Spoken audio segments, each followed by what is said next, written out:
Sports Radio 1240 High School Football Game of the Week on Armstrong, presented by Sports Radio 1240 and Cumulus Media Youngstown. This telecast is also brought to you in part by Baird Brothers Fine Hardwoods, Farmers National Bank, Pizza Hut, and by this week's official All-American Conference and Canfield sponsor, Burnett Pools and Spas. Hi everyone, I'm Jim Campbell along with Len Gessler.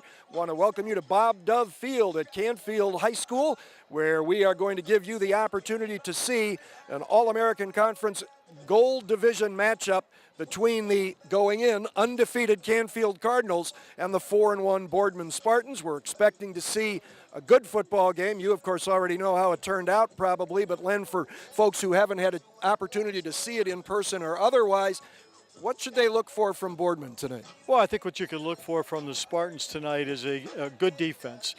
These young men, they fly to the football. They're going to pursue really, really well. Coach Ignazio is really thrilled about that. He's happy about that, the way the defense has developed. There are two linebackers. The linebacking core is the key, and there are two linebackers to watch out for. Number 38, Zach Hillard, and number 23, Kareem Hamsden. Both of them 1-2 in leading the defense in tackles. And one other thing, Jim, from the offensive side of Boardman, quarterback Mike O'Hora is finally 100% healthy. He's been having some nagging injuries earlier in the season, so interesting to see how that's going to play out with him being healthier than he's been most of the year. And Canfield coach Mike Pavlansky is quick to point out that his team is very different than the Boardman team it is facing in this game. What should we look for from the Cardinals? Yeah, they really are. They really prepared very well during the offseason, and Coach Pavlansky was just thrilled about that. So they come in and they play 48 minutes of football. They never take a moment off. They don't. And you know, he's happy about the senior leadership that they have doing that. They're going to try to be more flexible on offense against the Spartans tonight. They cannot go toe-to-toe with Boardman, otherwise they're going to get pretty much beat up. Two people that you can look for, and they're both quarterbacks, and they're the leading rushers on the team. Number 11, Max Dawson, leads the Cardinals in rushing, and so does Milan Klinkscale. He's the number 2 rusher and the backup quarterback. So we may see Klinkscale maybe in another role other than backup quarterback. They may just bring him in as a running back. But two outstanding quarterbacks for Canfield to rely on for the Cardinals tonight. Well, we're glad you've joined us to look in on this battle. Starting lineups and the kickoff coming up next on the Sports Radio 1240 High School Game of the Week on Armstrong.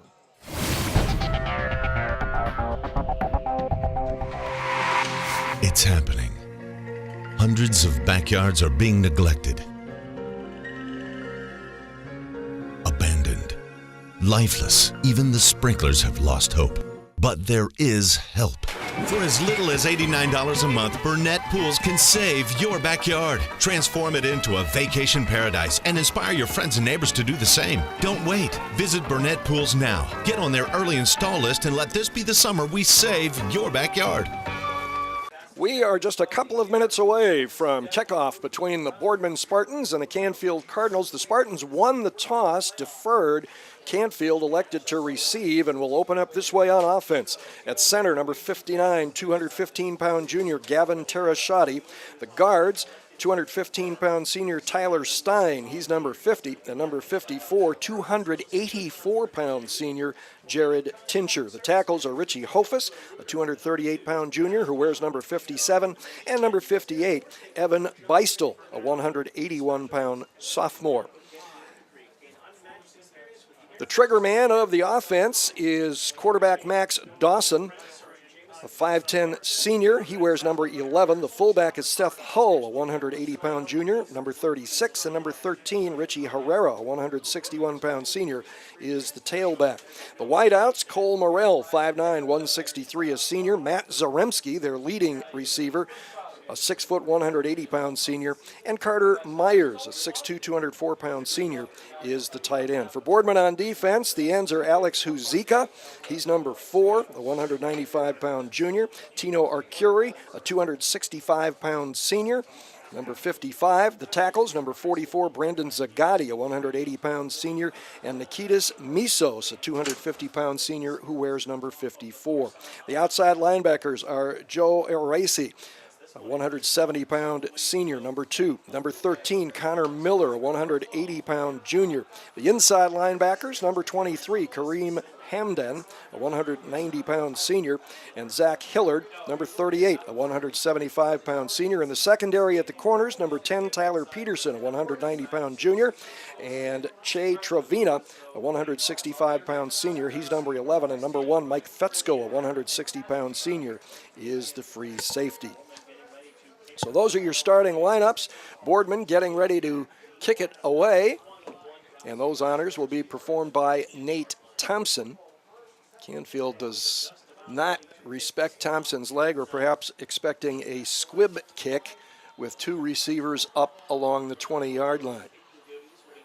And Jim, we couldn't ask for any better weather. This may be the best weather we've seen so far this season. It's a beautiful night for football.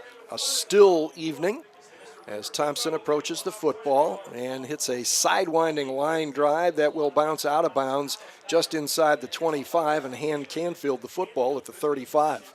If you're a Boardman, you don't want to start that way, giving Canfield some pretty good field position. So let's see if the Spartan defense, again, can rise to the occasion here on this very first set of offensive downs. Canfield averages 328 yards a game on offense, almost 240 of those on the ground. But the Cardinals are looking to be a little bit more balanced here tonight.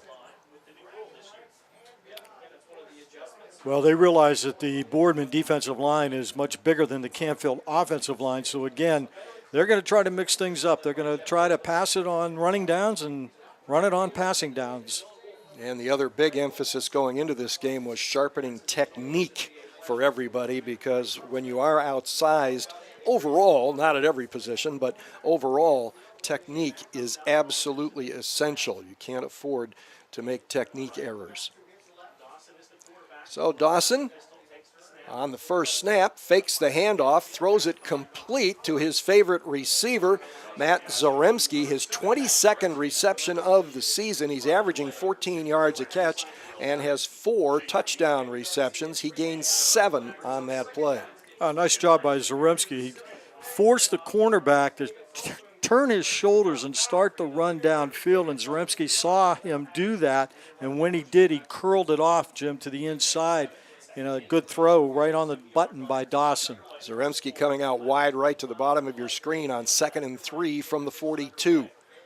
Dawson this time does make the handoff. There's a hit behind the line of scrimmage, but driving forward and getting the first down by a yard for Canfield. And that was number 13. As we would expect, Richie Herrera. That will put him right at 100 yards rushing for the season. Dawson coming in has hit over 65% of his passes, 4 touchdowns and an interception, and he's rushed for almost 360 yards. 4-yard carry that time by Herrera as he went straight up the middle of the offensive line. Empty backfield now. Dawson run all the way. Gets it stretched out. Boardman comes up and makes the hit. Well, great pursuit that time by the Spartans. They were able to get penetration early, and they were forcing Dawson to run more to the outside. It looked like he wanted to try to cut it up there, but wasn't able to, and eventually the pursuit brought him down. Good defensive play by the Spartans. 3-yard loss, 2nd down, 13. Don't have much in the way of statistics from Boardman, team statistics anyway, so unable to give you an idea of what their average performance is. They only give up a little over 10.5 points a game. There is the fake to Herrera, and Dawson straight ahead this time, pushed out just short of midfield to the 49, which will bring up a 3rd and 7. Well, they got 6 yards back of the yardage lost. Reasonable 3rd down play here. Dawson that time faking it to Herrera and keeping it. Well, they've set that up with the previous play. Herrera now will go into a slot left. Zaremski is split high to the top of your screen in the shotgun set. Dawson will roll that way, tries to tuck it in underneath, and Boardman has it covered. And Dawson will go down near the original line of scrimmage, bringing up 4th and 10. And it'll be the first punt of the night. It will come from the foot of Ian Christen, who is averaging over 45 yards a kick on 14 boots. They marked that at the 47. Jimmy, Boardman linebackers that time blitzed. They sent 7 people in, and Dawson absolutely had no chance whatsoever. So it's 4th and 9. The kick, a beauty. Turns end over end, bounces at the 20, and goes out of bounds very quickly. And Boardman will get adequate field position on its first possession, which will start with number 8, Mike Ahoro at quarterback, Joe Aresi at running back, number 2. Alex Huzika, number 4, may start at any one of 3 positions, depending upon what set they come out in. The wide receiver is Che Trevina, number 11. The tight end, Kareem Hamden. He could also start at a fullback, and depending upon what set they go to, Coach Ignazio wasn't sure who their other starter would be. From the 20. And Mike Ahoro with a first down handoff to IRAC, and it is stacked up for basically no gain, just inside the 20. Actually, mark it for about a 1-yard loss. Simple trap play up the middle that time, but the Canfield defense in the interior of a defensive line able to stop IRAC. 3 receivers wide left. O'Hurl quickly turns to the right, throws it behind the line of scrimmage on a little swing pass that's complete but well covered. And that was Aracy on the catch there, his 9th of the season. He's averaging a little over 5 yards per catch, and he didn't get anything. Well, they're going to give him a yard, so make it 3rd down and 10. Boardman coming out with a couple of receivers to the right, one receiver here to the left, split out. Down at the bottom of your screen, that's Che Trevina. He has caught 19 passes this year, averaging 13.5 a catch. Inside receiver Iracy on the jet sweep is turned inside very nicely by the Cardinals. And the guy who did a super job there for Canfield, turning that play back inside, was Tyler Stein, inside linebacker, who was in on his 38th tackle of the season after the pickup of 4. Well, and I'll tell you what, Canfield defense couldn't start the game in a better spot than what they were, and they were able to shut Boardman down here in that first offensive series for the Spartans. Good job by the Canfield D. Alex Huzika will kick it away. No numbers in the kick game for Boardman provided. Caught at the 39. Zaremski trying to spin out of a one-on-one tackle at the 40-yard line. And well done there for Boardman by Tyler Peterson on the tackle. Timeout on the field with 7:21 to go in the first quarter. Scoreless between Boardman and Canfield on the Sports Radio 1240. Game of the week on Armstrong.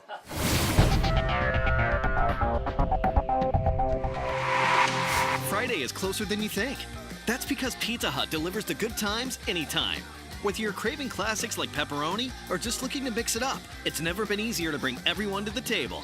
And it's all delivered right to your door because no one out-pizzas the Hut. So, where do you think you want to be in 30 years? I want a big house. And I want a wife. And I want my own business. And I'd like my kids to run the place someday. I want to retire knowing we did it right. We want... to know that it's been worth something. It's worth everything. Be intentional about your worth.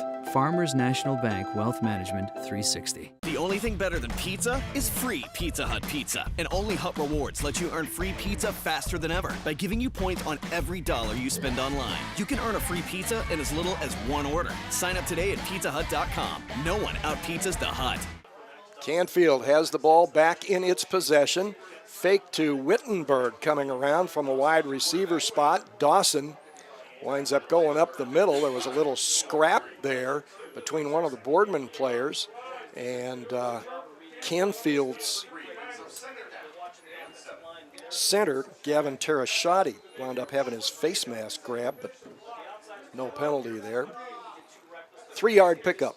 Well, so far the interior of the Canfield offensive line has been unable to move Alex Huzika and Brandon Zagatti off the Boardman defensive line. They've been stuffing things up there in the middle.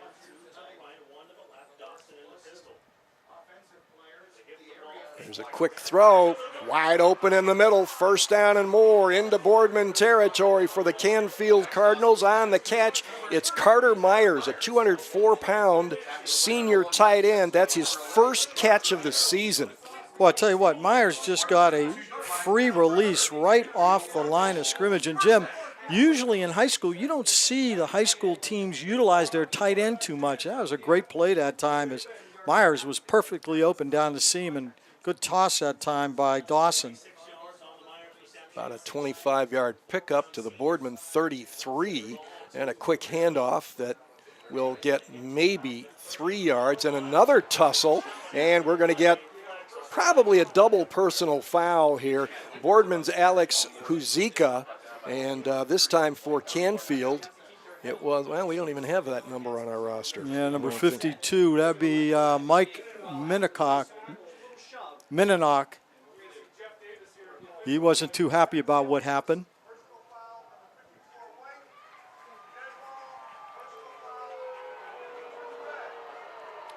So the penalties will offset. Second down and 7 will be the result of the play, but you'd think that both coaches have been given a word about conduct. It's gotten chippy already. Mentioned an earlier confrontation that did not draw a flag. Joe Marzano is down along the sideline to the right. Dawson weaves his way through line of scrimmage traffic and hustles to the near sideline and out of bounds with a Canfield first down. Nice job that time by Dawson. Designed quarterback keeper, and he was looking to go inside. Nothing there. Bounced it to the outside. Spartans lost defensive containment that time, and they finally chased him out of bounds. 15-yard pickup, first down at the 15-yard line. Canfield on the move here late in the first quarter. Actually just past the midway point of the first quarter. Scoreless.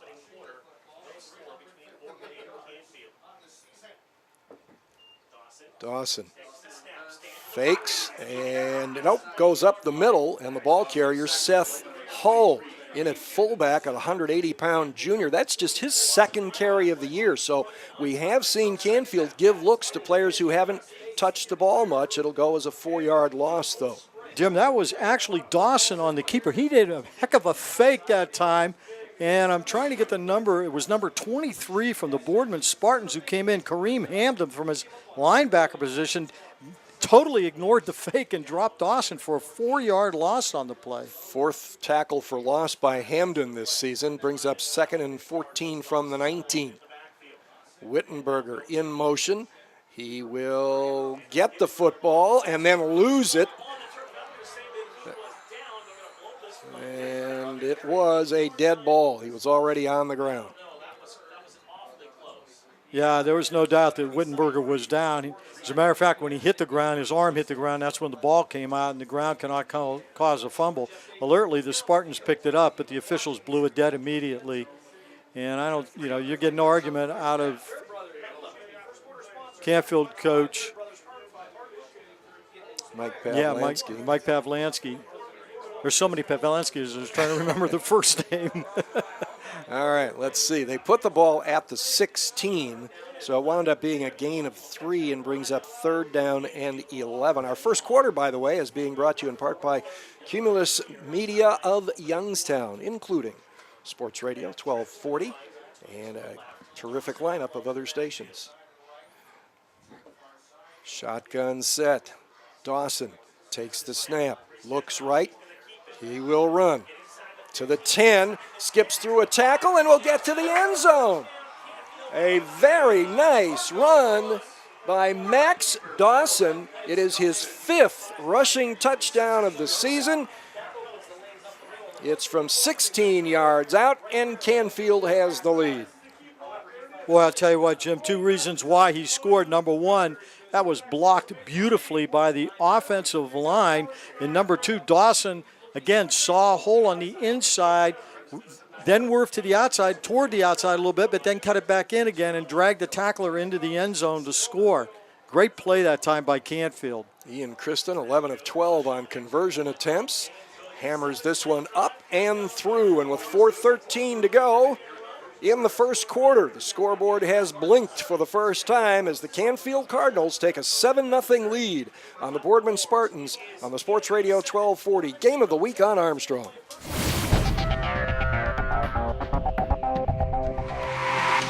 Welcome to K105, your hometown station with the most country music in the morning. That means more Lou. I can't move when you move. More caring. I'll have to hang you out to try.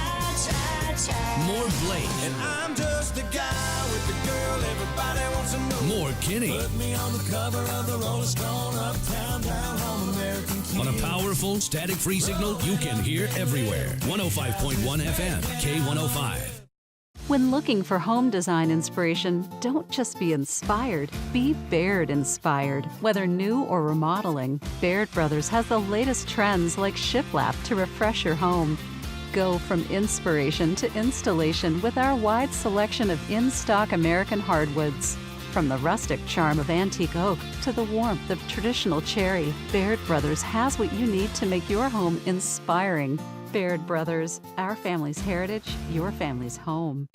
The Canfield Cardinals just drove 61 yards in 7 plays using 3 minutes and 8 seconds. A 16-yard touchdown run by Max Dawson puts him in the end zone, and that is what we imagine will be the first of several Farmers National Bank scoring drive summaries tonight.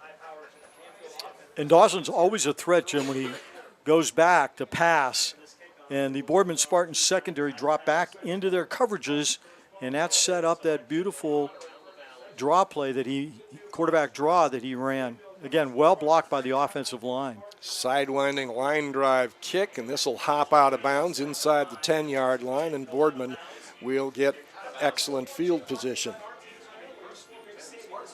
So we've had 2 kickoffs in the game, and they've both gone out of bounds. Well, the Spartans struggled on their first offensive series. Set the Canfield defense for you. We didn't get a chance to do that first time around. The ends are P.J. Holliff, number 6, and number 57, Richie Hofus.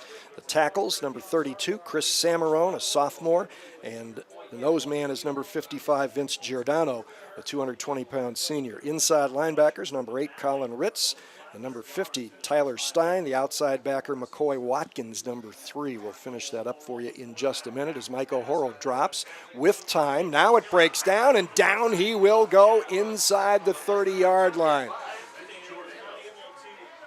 And on the sack that time, Vince Giordano. Well done by the Canfield secondary, as O'Horo had absolutely no one to throw it to, and that allowed the Giordano to get to him and pick up the sack. That secondary includes corners Cole Morrell and Jacob Wittenberger, and safeties Milan Klinkscale and Matt Zoremski. So it is 2nd and 15 for the Spartans. The quick throw out into the flat and does not get back to the original line of scrimmage. And that catch was made by number 13 there, okay. Jim. Yep. Connor Miller. Connor Miller, and yep. That's just his 6th catch of the year.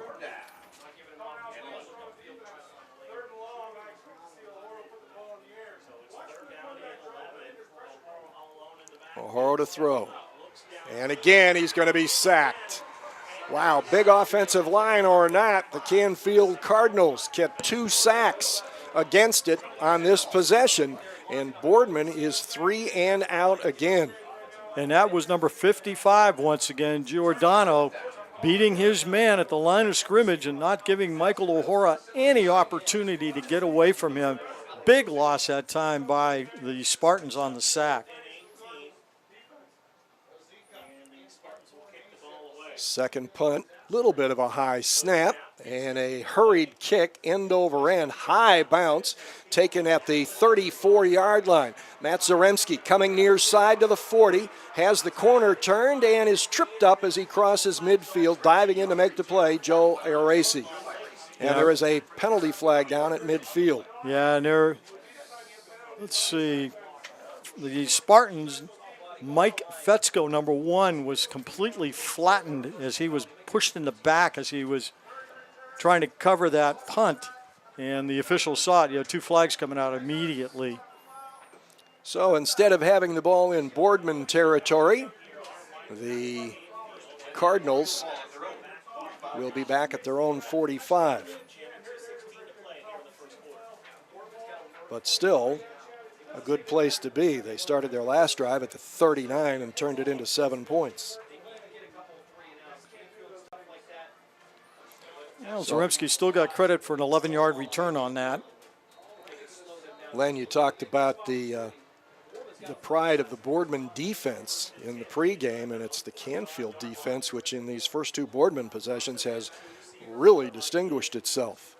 Max Dawson will take the snap. Quick handoff and plowing ahead. That again, I believe, is Seth Hull, the fullback.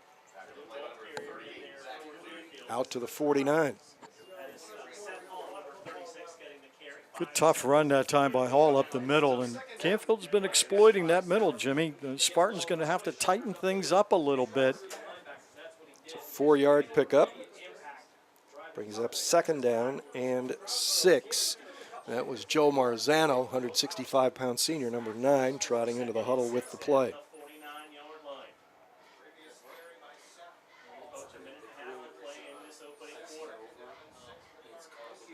This is a fake on the jet sweep, and Dawson straight ahead, plowing across midfield and close to first down yardage.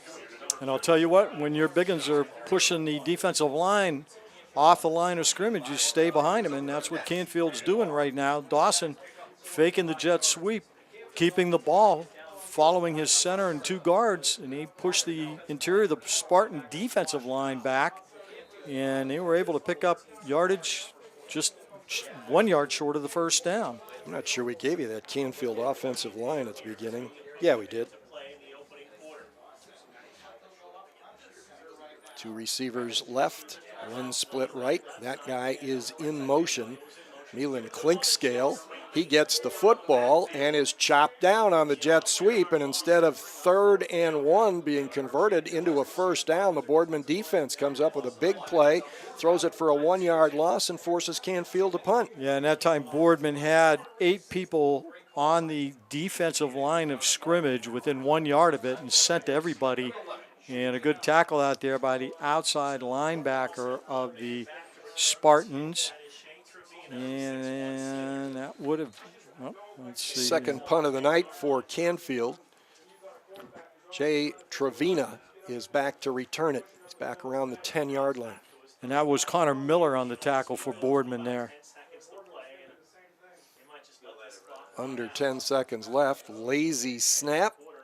Wow, everything was in slow motion there for a minute. Kick is angled away from Trevina and out of bounds. Good position kick that time by Ian Christen, and it brings the first quarter to an end. The first quarter has been brought to you in part by Cumulus Media of Youngstown and our presenting sponsor, Sports Radio 1240. At the end of one quarter, it is Canfield 7, Boardman nothing.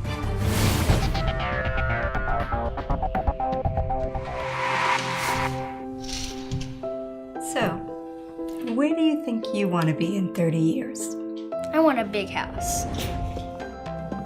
And I want a wife. And I want my own business. And I'd like my kids to run the place someday. I want to retire knowing we did it right. We want... To know that it's been worth something. It's worth everything. Be intentional about your worth. Farmers National Bank Wealth Management 360.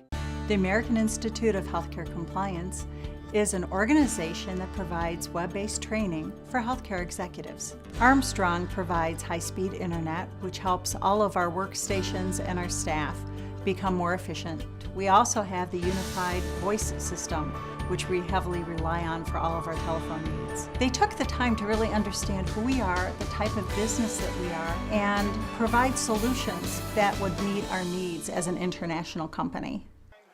All right, getting ready to start the second quarter here, which will be presented by our official All-American Conference and Canfield sponsor tonight, Burnett Pools and Spas.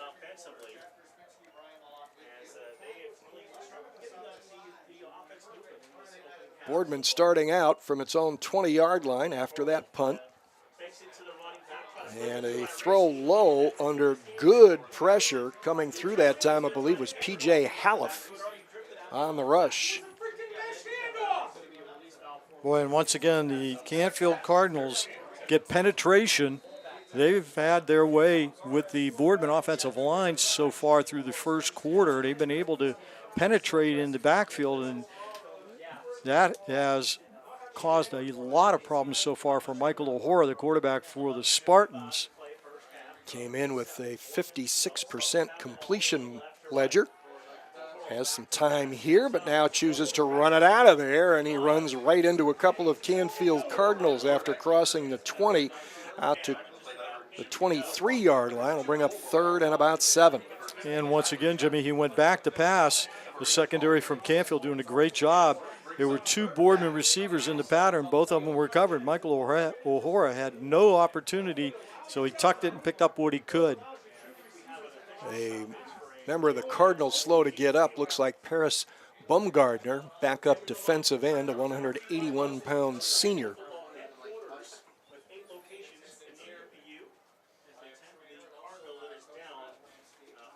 Looks like he might have got his bell rung a little bit.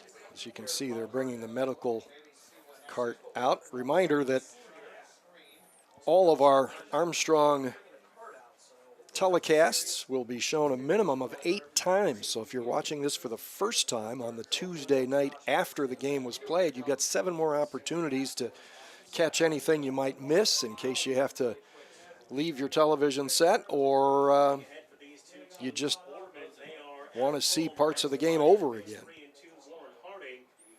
Now, right now, it looks like they're going to check out his right knee. That's what they're looking at.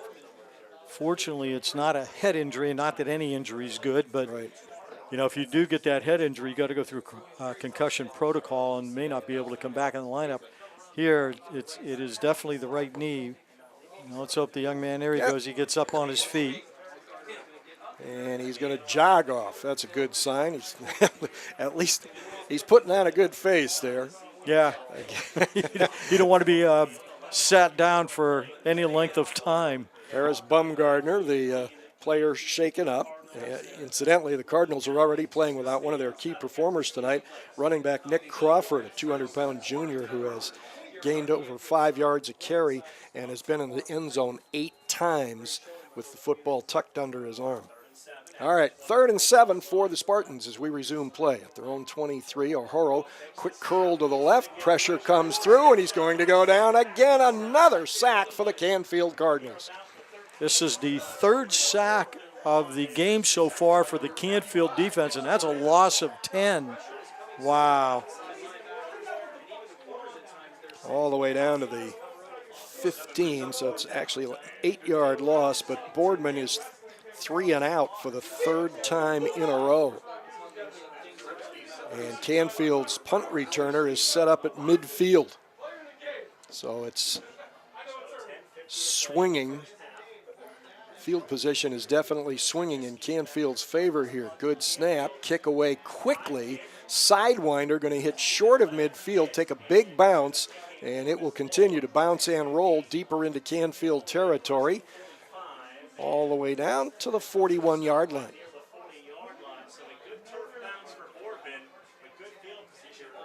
So it winds up being a 44-yard punt, not a thing of beauty. The intensity of the Canfield rush is forcing Alex Huzika to rush his kicks a little bit.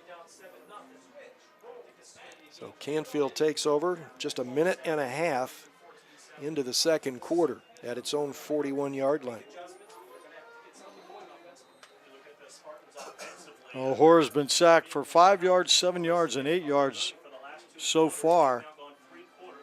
And that's been part of the problem for the Boardman Spartans here in the early goings of this one. Wittenberger in motion, takes the fake. Dawson goes straight ahead and pounds out to about the 44-yard line. Gain of 3. Again, right up the middle for the Canfield Cardinals on each possession. They have exploited the middle of the Boardman defensive line. And getting up very gingerly that time and walking around is number 44, Brandon Zagatti. Starting defensive tackle, 180-pound senior, has 4 tackles for loss and 3 sacks this season. Dawson takes the snap, run all the way, got a decent block in the guard tackle area off the right side across the 45 to the 46, maybe the 47. That's where they're going to mark it, so it'll bring up 3rd down and 4. Al Dawson has carried the ball right now 10 times for a total of 44 yards. And that interior of the Canfield line doing a pretty good number right now on the Boardman defensive line. I know that's repetitive, but it's exactly what they're doing. They keep repeating what they're doing best right now. 3 receivers wide right. Good protection, deep throw. Zaremski's got his man beat. He's got the football, and he's dragged down from behind. The defender who was beaten on the play was Che Trevina. He did a good job sticking with it and making a touchdown-saving tackle, but a big gain for the Cardinals. Wow, that's a huge gain. They picked up 44 yards on that play, and Dawson, great fake on the inside. Zaremski, a little bit of a shake and bake, and then took off down the sideline, and Dawson laid it in there. What a perfect pass he threw. 1st and goal for Canfield from the Boardman 9-yard line. 1 wide out to each side. This is a give to Herrera, the diminutive running back. Spins his way down just outside the 5-yard line. Boy, Matt Zaremski leveled a defensive back in the end zone. They slap hands as they both get up to acknowledge the good effort by both. Clean hit. That was a 3-yard pickup. 2nd and goal from the 6. And again, Canfield right up the middle on 1st down, picking up some positive yardage. Wow, empty backfield, couple of tights, 1 wide out to the left. Dawson in trouble as he reverses field. He's grabbed from behind and pulled down by Alex Huzika. That will go as his 2nd sack of the season, all the way back at the 15-yard line, a 9-yard loss. It'll be 3rd and goal from there. It was a Tino Akuri, number 55 for the Boardman Spartans. Got huge penetration. Looked like he wasn't even touched as the quarterback Dawson was trying to run to his right, and then Dawson reversed field, and by that time the pursuit from Boardman got to him. Dawson actually had a wide receiver in the end zone, and that was number 7, Zaremski, standing in the corner of the near side end zone, Jim, but he just didn't have the time to get it to him. All right, didn't even have time to find him. Yeah, no kidding. Canfield has called a timeout with 7:26 to go before halftime. The Cardinals leading the Boardman Spartans 7-0. This is the Sports Radio 1240 Game of the Week on Armstrong.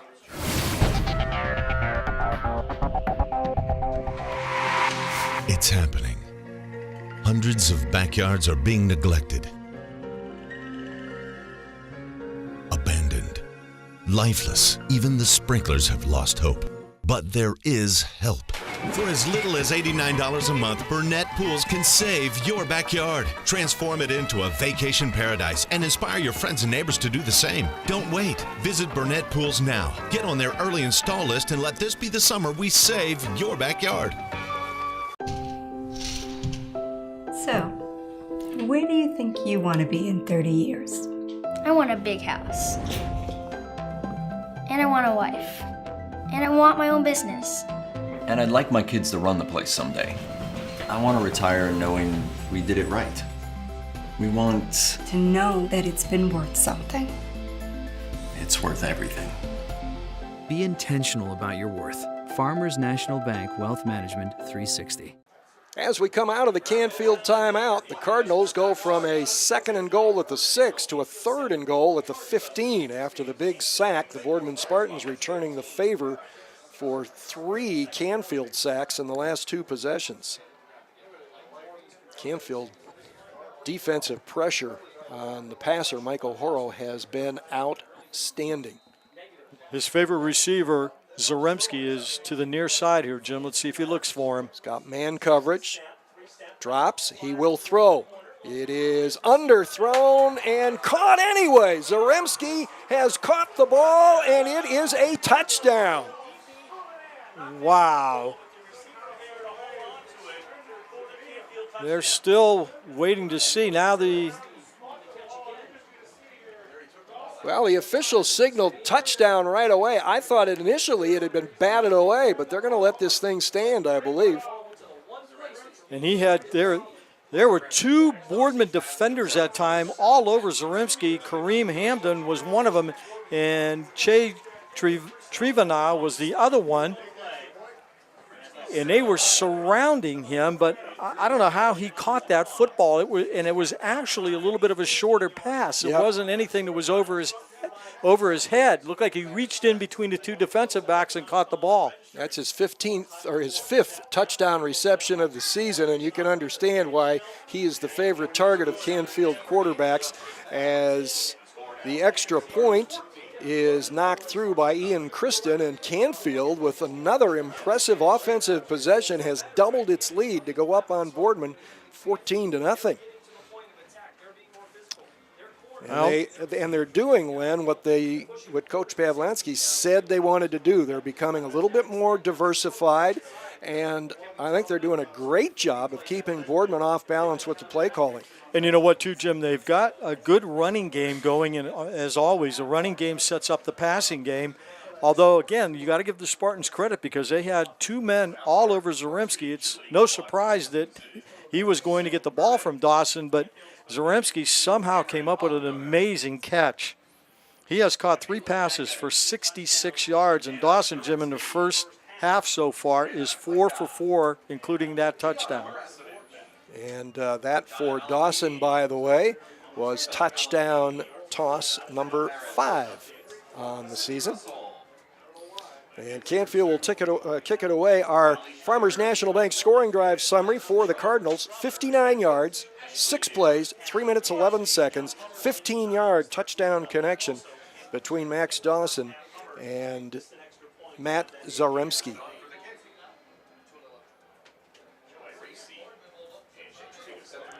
Here comes the boot. This is a good, strong boot. It will come down around the 2 and be brought out across the 10.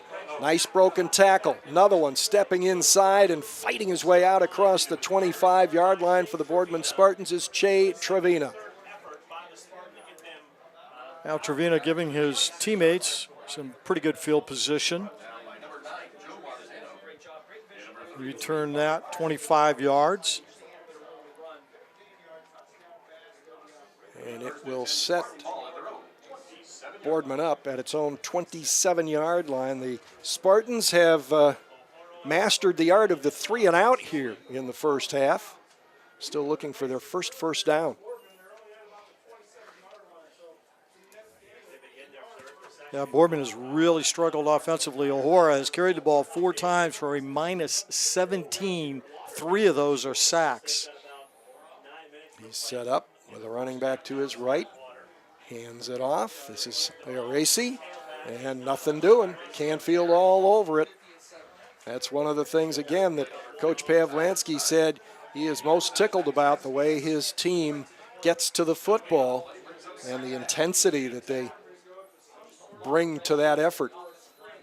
And they are bringing more than just intensity. They are so impressive right now. No gain. 2nd and 10 for the Spartans. Horo wants to throw. Again, the pressure, deep throw, lots of pushing and shoving, and a near great catch by Aiden Slocum, a 5'10 sophomore. And he had quite a battle going on there with Jacob Wittenberger. They were both using their hands a lot. Yeah, there was a lot of hand competition there. And the officials, of course, didn't throw the flag, and rightly so. Nobody gained an advantage. Wittenberg with good coverage, though. 3rd and 10. One of the Boardman offensive linemen, you may have seen it as that pass was released, was pushed back about 5 yards by his Canfield opponent. And that pass overthrown on the far sideline, and Boardman is 3 and out again. I'll tell you what, O'Hora, and rightly so, because he's been pressured pretty much every single time he's gone back to try to throw the football, Jim. He's got some happy feet now. He's not setting himself. That's why that one took off. When you're moving toward the receiver and you throw the ball, you got to throw it lower, and that one just sailed over the top of the receiver's head. But he is really antsy back there, and for good reason. Alex Huzika will kick it away again. Here's another good rush. He gets off a pretty decent kick. Very high anyway. It winds up coming down short just across midfield. And Canfield will again get excellent field position. And winning the battle of field position is one of those things that coaches include in the category of hidden yardage. And that right there, only a 28-yard punt by Huzika, setting up Canfield with, again, like you said, excellent field position at their own 45-yard line. Not that their offense needs any help. Already leading 14-0. Cardinals take over. Coming out wide to the near side is Cole Morrell. Slot formation on the right. Man in motion. That is a fake. Dawson will keep it, and he will be bottled up right in the middle of the line. I guess the interior of the Boardman defensive line probably had somebody talk to him on the sideline. I would imagine one of the coaches, and they sure blocked that one. Pursuit was great on the inside, and Dawson had nowhere to go. And now we're going to get a official's timeout. It'll be 2nd and 10. This might be an equipment issue. Well, and again, Brandon Zagatti got up kind of slow, Jim, out of that pile, although he is still in the game. Coming to the sideline was P.J. Halleff and also Gavin Terashati, their center. Well, you never want to lose your center, that's for sure. I believe Jared Tincher moves over from a guard to take the spot. Mike Gonda, number 51, was supposed to be the likely replacement. This is Herrera in motion. Late fake to him, late hit on the quarterback, overthrown, and a penalty flag flies. Yeah, part of the reason why that was overthrown is you're going to get holding on the secondary of the Boardman Spartans, that being Eracy, number 2, as he held up the Canfield receiver that was time. Wittenberger, I believe. Jacob Wittenberger was hoping to get his 4th catch of the season. So that will move the ball across midfield and create a first down for the Cardinals at the Boardman 45. Second penalty on the Spartans. Been a relatively cleanly played game in that respect. It's just been guys really just going after it. Joe Marzano out wide to the left, receiver top right, offset I, the deep back Herrera picked up a blitz, but Dawson dropped the football. Well, they had things set up. Could have been a screen as deep as he dropped, but he gives that 10-yard penalty right back, and now it's 2nd and 20. Yeah, that time Dawson just didn't give a clean handoff to Herrera. Looked like it was going to be a little bit of a delay handoff, but I think Dawson caught him actually on the outside of the wrist, and that's why the ball came loose. A little missed communication there, and a timeout has been called. Canfield with the ball in a 2nd and 20 at its own 45, leading the Boardman Spartans 14-0. This is the Sports Radio 1240 Game of the Week on Armstrong.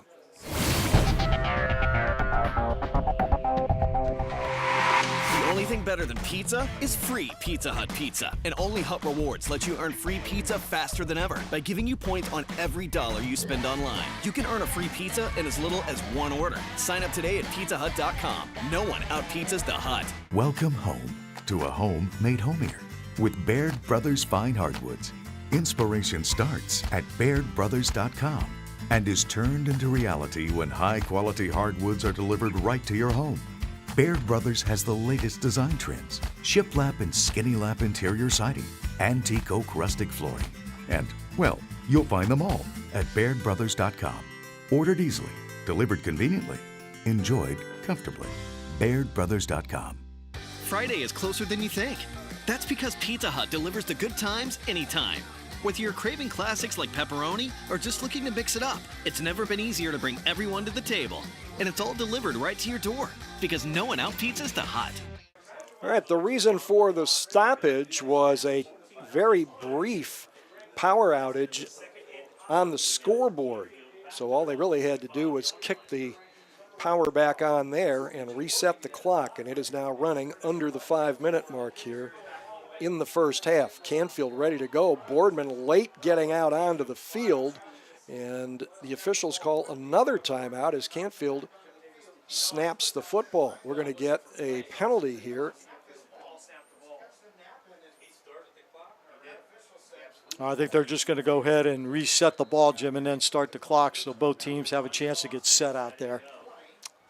True, but he signaled it ready and started the clock, and Boardman wasn't ready, so I'm not sure that sits well. Fake on the jet sweep, and breaking through and going to the far sideline, and a first down at the 39-yard line. Once again, Max Dawson. Well, Dawson on the last 3 carries he had prior to this one, he had lost 9, had a no gain, and lost 10, so he's back into the positive now, picking up 16 yards there. 14th carry of the night for Dawson so far. Well, again, I check it because it was 20 yards to go, so it's 3rd down and 4.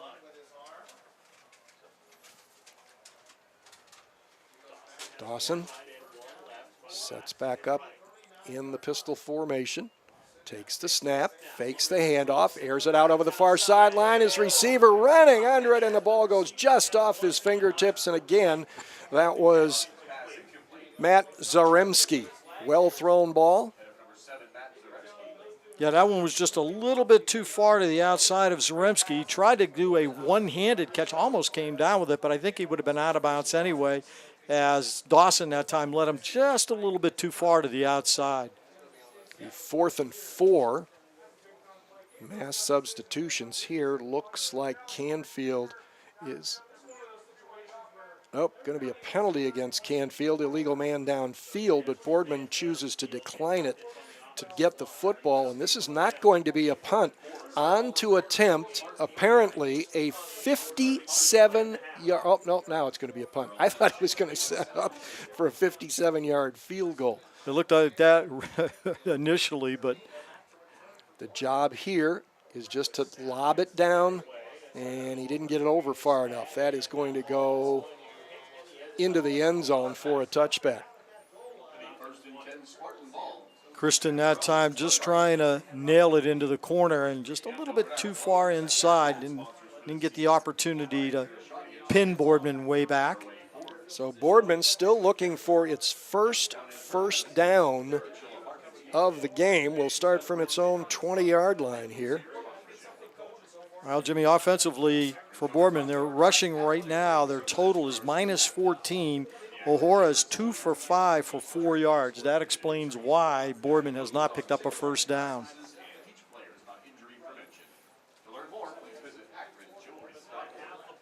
.424 left in the first half. Canfield trying to remain undefeated.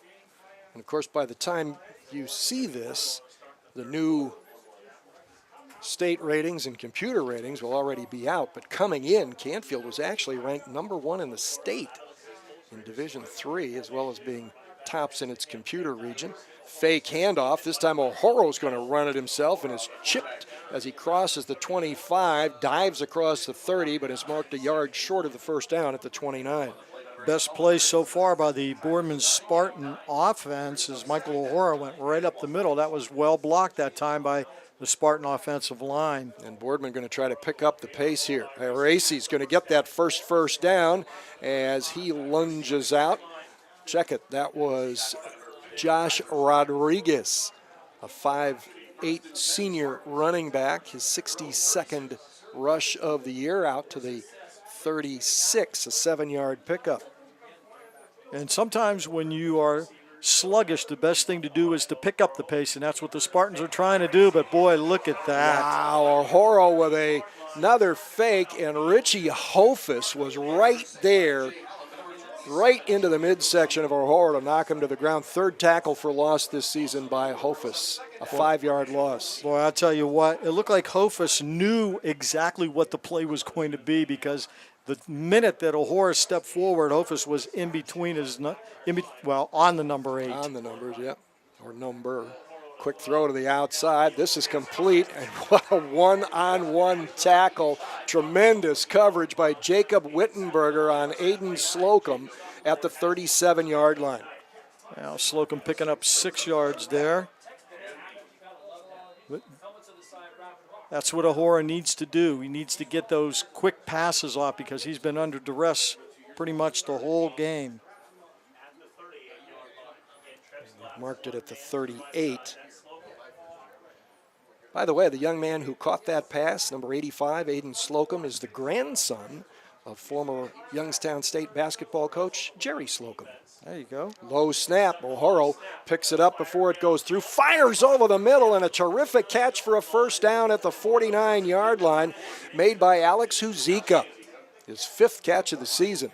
That was a better job that time of the offensive line, giving O'Hora plenty of time to throw the football, and he hit Huzika coming across on a square in, and Huzika knew exactly where to go to pick up the first down. So Boardman now with back-to-back first downs, getting ready to cross into Canfield territory, perhaps wide open out in the flat, caught at the 45 and inside the 40-yard line on the catch. And I believe that was Che Trevina. Yes, it was. And now O'Hora trying to get into some kind of a rhythm as the offensive line is providing him with a little bit more protection. We know the young man can throw it. Josh Rodriguez carrying the ball for short yardage.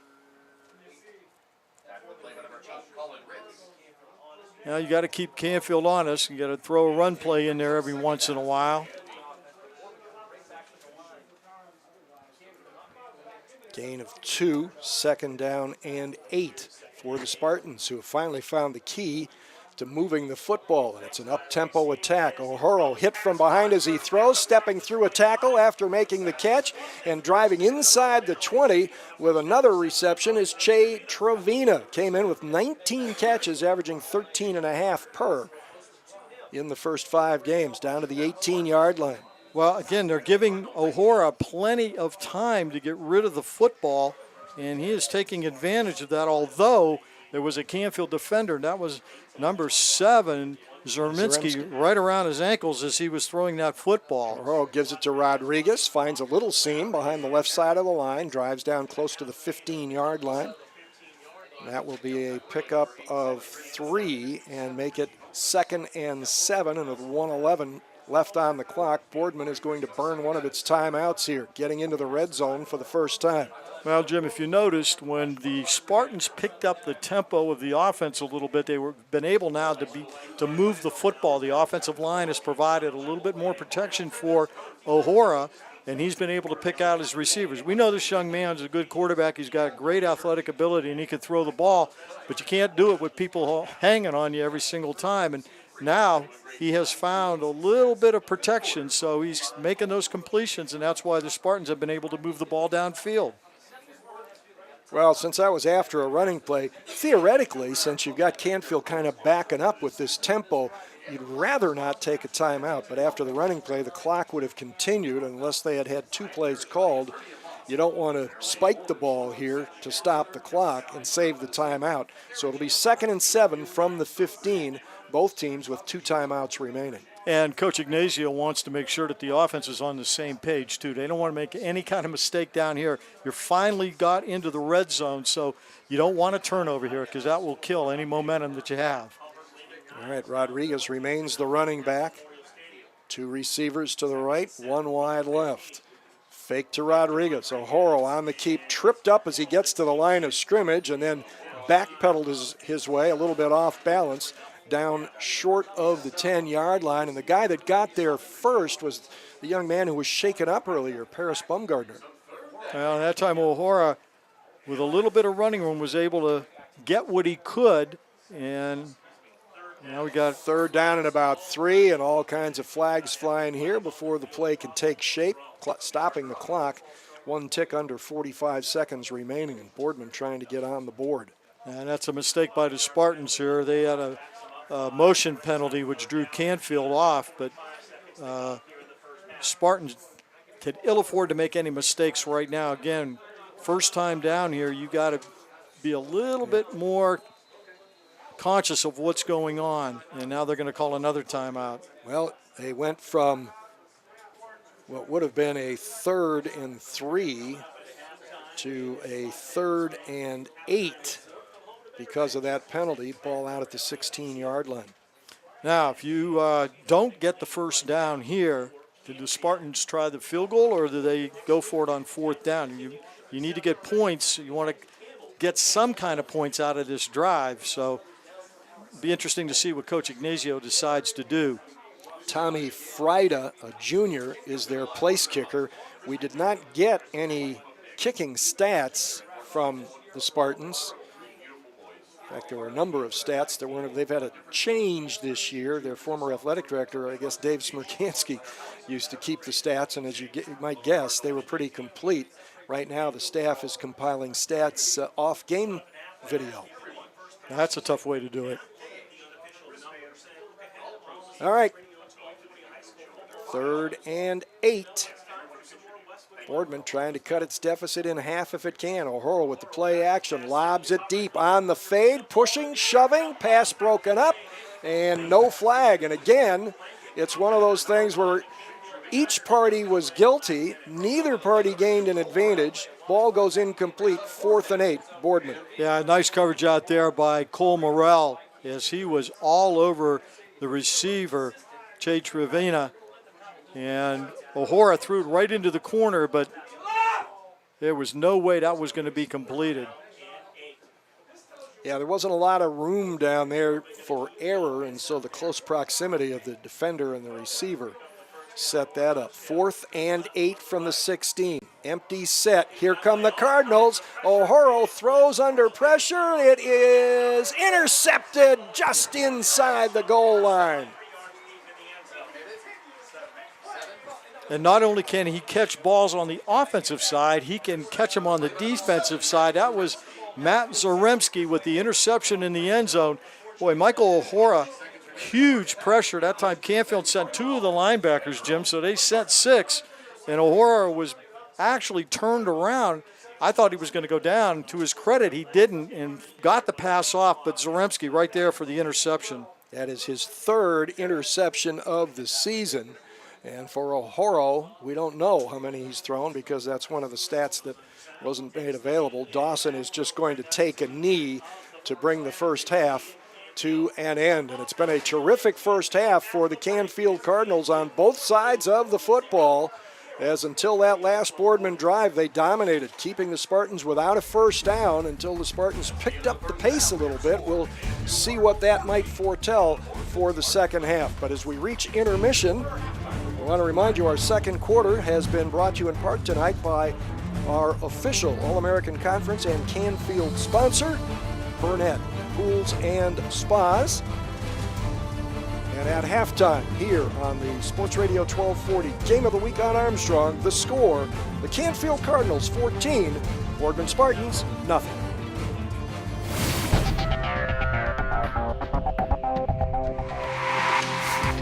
to K105, your hometown station with the most country music in the morning. That means more Lou. I can't move when you move. More Gary. More Blake. And I'm just the guy with the girl everybody wants to know. More Kenny. Put me on the cover of the Rolling Stone, uptown, down home, American King. On a powerful, static-free signal you can hear everywhere. 105.1 FM, K105. The history, the sports, the stories, the events. Armstrong Local Programming puts the focus on our community. Watch to learn about new events or discover the rich history of our area. You can find local programming on your local programming channel and on demand. Want even more? Subscribe to the Armstrong One Wire channel on YouTube. It's our town all the time with Armstrong Local Programming. One Wire, infinite possibilities. The Canfield Cardinals and the Boardman Spartans getting ready for the second half. Canfield with a 14-0 halftime lead. Boardman showing some life, however, coming down the stretch at the end of the first half. An interception at the goal line by Matt Zaremski turned the Spartans away. The numbers other than just the raw score tell a little bit of a story too, Len. Yeah, they do. For the Boardman Spartans, they've rushed the ball 13 times for a total of 6 yards. They passed it. O'Hara is 6 of 11, but for only 39 yards, Jimmy. So a total of 45 yards of offense by Boardman on 24 plays. And the leading rusher for Boardman is Josh Rodriguez. He's carried it 3 times for 12 yards. Trevino with 2 receptions for 18. Spartans have 4 first downs and have been penalized 3 times for 30. For Canfield, they've rushed it 21 times for 55 yards. Leading rusher is Dawson, 15 carries for 40 yards, but he had a couple of negative yardage big plays against him. He has thrown the ball 5 times, completing 4 for 92 yards. So they have a total of 147 on 26 plays. The leading receiver is Zaremski, 3 catches for 66 yards and a touchdown. And Dawson again with 1 touchdown pass. And they have 5 first downs. So Canfield is dominating the statistics, and so far, Jim, dominating on the scoreboard. But again, it was an increased offensive tempo on the final possession of the first half for Boardman that finally allowed them to move the football, get it into the red zone. They were in pretty good shape with a 3rd and 2 around the at the 11, and then they took an illegal procedure penalty and could not connect on 3rd or 4th down. So they were turned away. Well, Boardman, by virtue, excuse me, Len, Yep, by virtue of winning the toss and deferring prior to the ball game, will get possession of the ball to start the second half. And the Spartans, of course, hope that they can continue the momentum that they built in that final drive in the first half, even though it did not result in any points. Well, great minds think alike, because I was going to actually mention that same point. Well, and then I got to sound semi-smart first. Yes, You'll did. get your turn, because believe me, I will lower that standard at some point, probably soon. Our third quarter tonight will be brought to you in part by Baird Brothers Fine Hardwoods, located not far here from Canfield High School, out on Crory Road off Route 224. Great place. Don't forget, too, and we were having some discussions during halftime about our Pizza Hut Player of the Game Award and who's in the running right now, who stood out, and, of course, thinking about the possibility that the way this game is going is always subject to change, and somebody can pop out of the woodwork to become a high priority candidate. But again, Pizza Hut will present our Player of the Game Award. And with any luck at all, Len will be able to talk to him on the field. You'll be able to see him and hear him. That would be great. And, you know, it's been kind of ironic, too, Jimmy, because in the beginning we talked about the linebackers at Boardman, and yet the linebackers for Canfield have really dominated the first half of play. So, yeah, Canfield Cardinals got to be pleased with that defense right now. Canfield had, what, 5 sacks? Is that something like that? They had 3 in the space of, well, it seemed like a lot more. Yeah, but they did. They had 3 sacks of O'Hara. All right, here we go. Second half is now underway. Ball drifting down, taken at the 2-yard line by Che Trevina, trying to work his way to the outside. Not going to happen. Excellent coverage coming downfield. I believe that was Nathan Fiorenza on the tackle. Actually, let me correct that. Troy Tyson. Well, excellent special teams by the Canfield Cardinals, and Mike Pavlansky mentioned that during the week that he is very, very happy with the way that the special teams of Canfield have played so far this season. There's a perfect example of it. And it pins Boardman back at its own 14-yard line for its first possession of the second half. Mike O'Horo is the quarterback. Josh Rodriguez kind of took over as his primary running back in that late drive in the first half. The starter at the beginning of the game, Joe Ioresi, in here, and he gets the carry and pounds it out to about the 19-yard line, a pickup of 5. Yeah, good blocking again by the interior of the Boardman offensive line. We haven't said that too much, but they come out, pick up some positive yardage.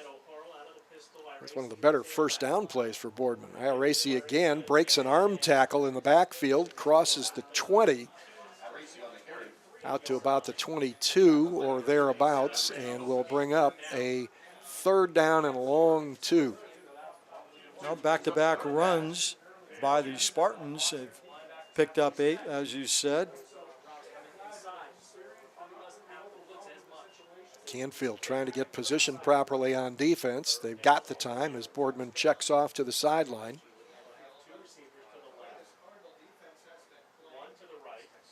Split right, flank left formation. Here comes the rush. Ioresi gets the football and runs right into a waiting cluster of Canfield Cardinal tacklers. It's like they knew where the ball was going.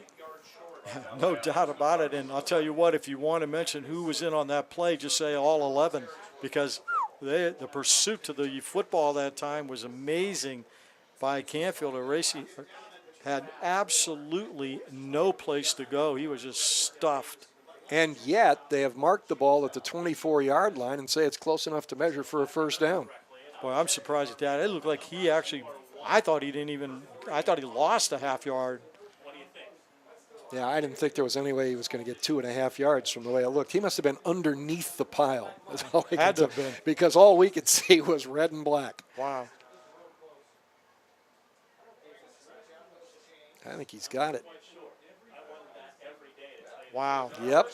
Wow, that's amazing. That is amazing. I mean, that's a 2-yard gain. It looked like he didn't gain anything. You know, give credit to him. First down, Boardman at the 24. Well, that's second effort and then some, and some of it unseen because of the fact he was carrying that pile with him, apparently, driving in underneath it. Right, and coming into the game, Coach Mike Pavlansky of Canfield knew that the Spartan offensive line was bigger than his defensive line, so right there they got a little bit of a push. The defense couldn't hold him back.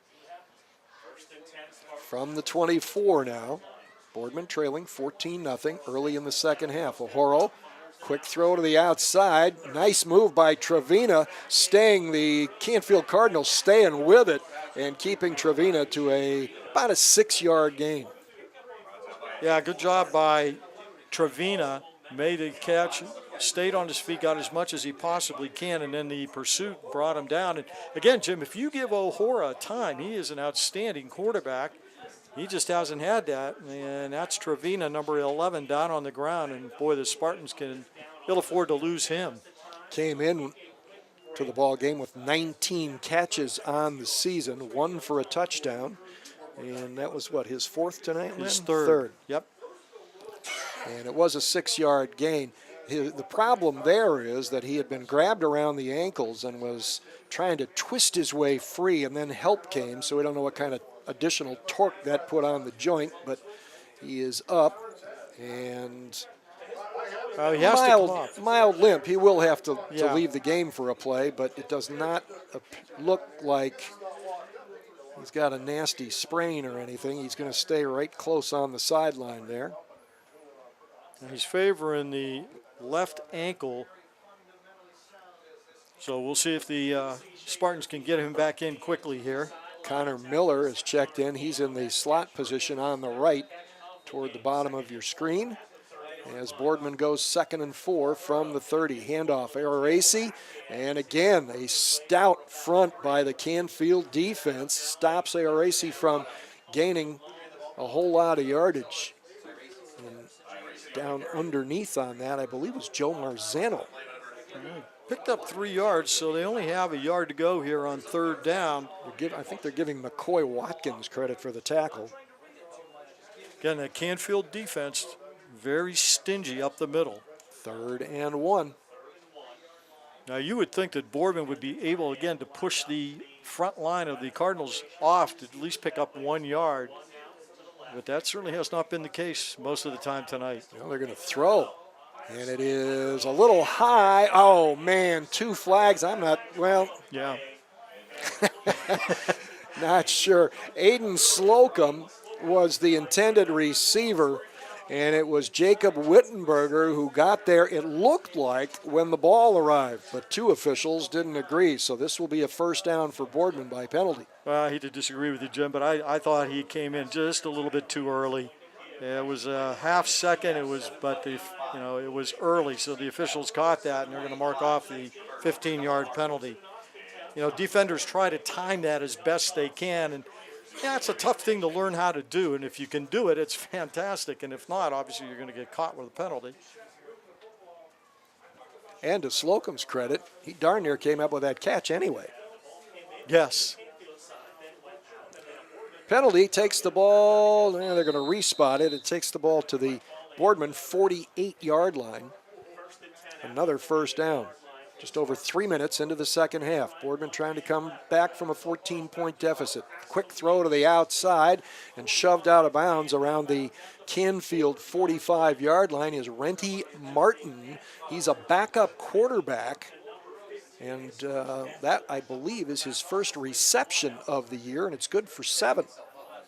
Well, if you're getting pushed around and if you don't have any time, you throw those quick outs, and that's what Boardman's doing now. Aracy on the carry, and again, the Canfield defense shuts down the running lanes, and Aracy goes saucer over teacup. He did pick up a yard, but boy, Chris Samaro, number 32, all over the back of him, and that's a kind of a familiar name to Youngstown people. And it should be. He's the son of the Chris Samarone, who was such an outstanding, in fact, he was an All-American lineman for YSU. O'Hurl on 3rd down, going to go deep, got his man open, it's caught, breaking away from a tackle and getting down to the 5-yard line. That's the best throw of the night for O'Hurl, and it was to Che Trevina, who checked back in. Apparently his ankle is okay. Yeah, apparently it is, and I'll tell you what, Chris Samarone decked O'Hora. I give Michael O'Hora credit for standing in there, because as soon as he let that ball go, Samarone was right on top of him. They're actually going to throw a flag and say roughing the passer. I'm not sure I agree with that, but boy, O'Hora ended up flat on his back, never even saw the completion. All right, well, it was about a 39-yard completion plus a penalty here that will put the ball at the 2-yard line. Yeah, it went from the 44 to the 4. This is O'Horo diving over the goal line for the touchdown. Michael O'Horo with his 3rd rushing touchdown of the season.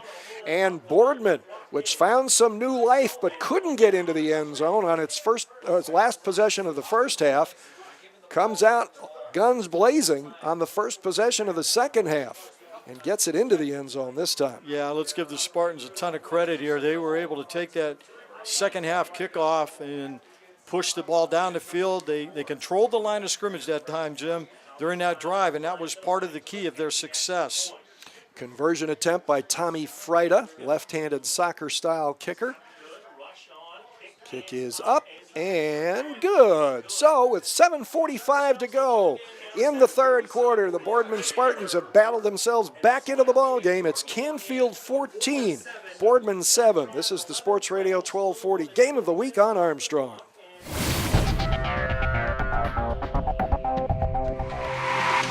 Friday is closer than you think. That's because Pizza Hut delivers the good times anytime. Whether you're craving classics like pepperoni or just looking to mix it up, it's never been easier to bring everyone to the table. And it's all delivered right to your door, because no one out-pizzas the hut. It's happening. Hundreds of backyards are being neglected, abandoned, lifeless. Even the sprinklers have lost hope. But there is help. For as little as $89 a month, Burnett Pools can save your backyard. Transform it into a vacation paradise and inspire your friends and neighbors to do the same. Don't wait. Visit Burnett Pools now. Get on their early install list and let this be the summer we save your backyard. The only thing better than pizza is free Pizza Hut pizza. And only Hut Rewards lets you earn free pizza faster than ever by giving you points on every dollar you spend online. You can earn a free pizza in as little as one order. Sign up today at pizzahut.com. No one out-pizzas the Hut.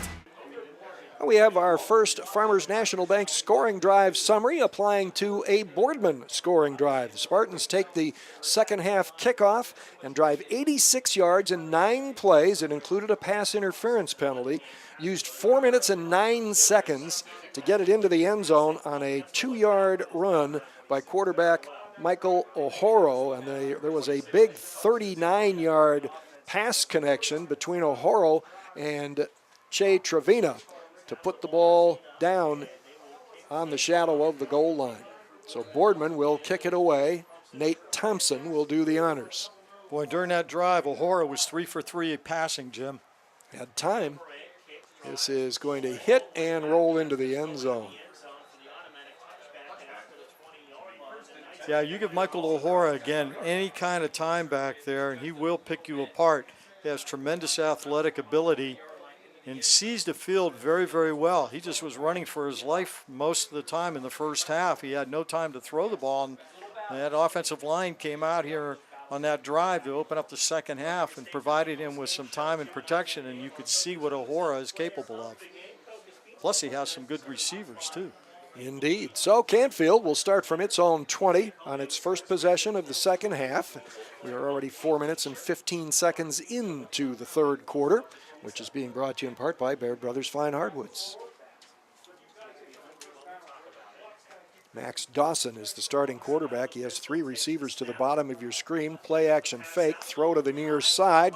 Nice catch, and driving up the sideline after being surrounded while making that catch for the Cardinals is Richie Herrera, the running back, and that is his first reception of the season according to the Canfield stats. It's good for 7 yards. Looks like they're going to spot it at the 27. Yeah, great job by Herrera as he went over the top of his shoulder to catch that ball. He had 3 receivers to the near side. They sent 2 long, and Herrera just kind of looped right underneath them.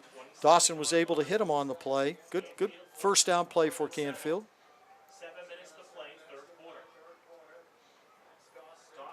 Quick shoulder fake, and quarterback Max Dawson lumbers out across the 30 to the 31 for a Canfield first down at that spot. And Dawson, of course, said he was their leading rusher in the first half, correct? Yeah, he was 15 carries for 40 yards. Again, he was tackled in the backfield a few times for some big losses, one time for 9 yards and one time for 10 yards. So he lost 19 yards on 2 plays. So for 40 yards, a little bit deceiving there. Go to an empty set here. And a wing right. He's going to run right. Caught from behind and dragged down near the line of scrimmage, and making the play from behind, defensive end Alex Hazika.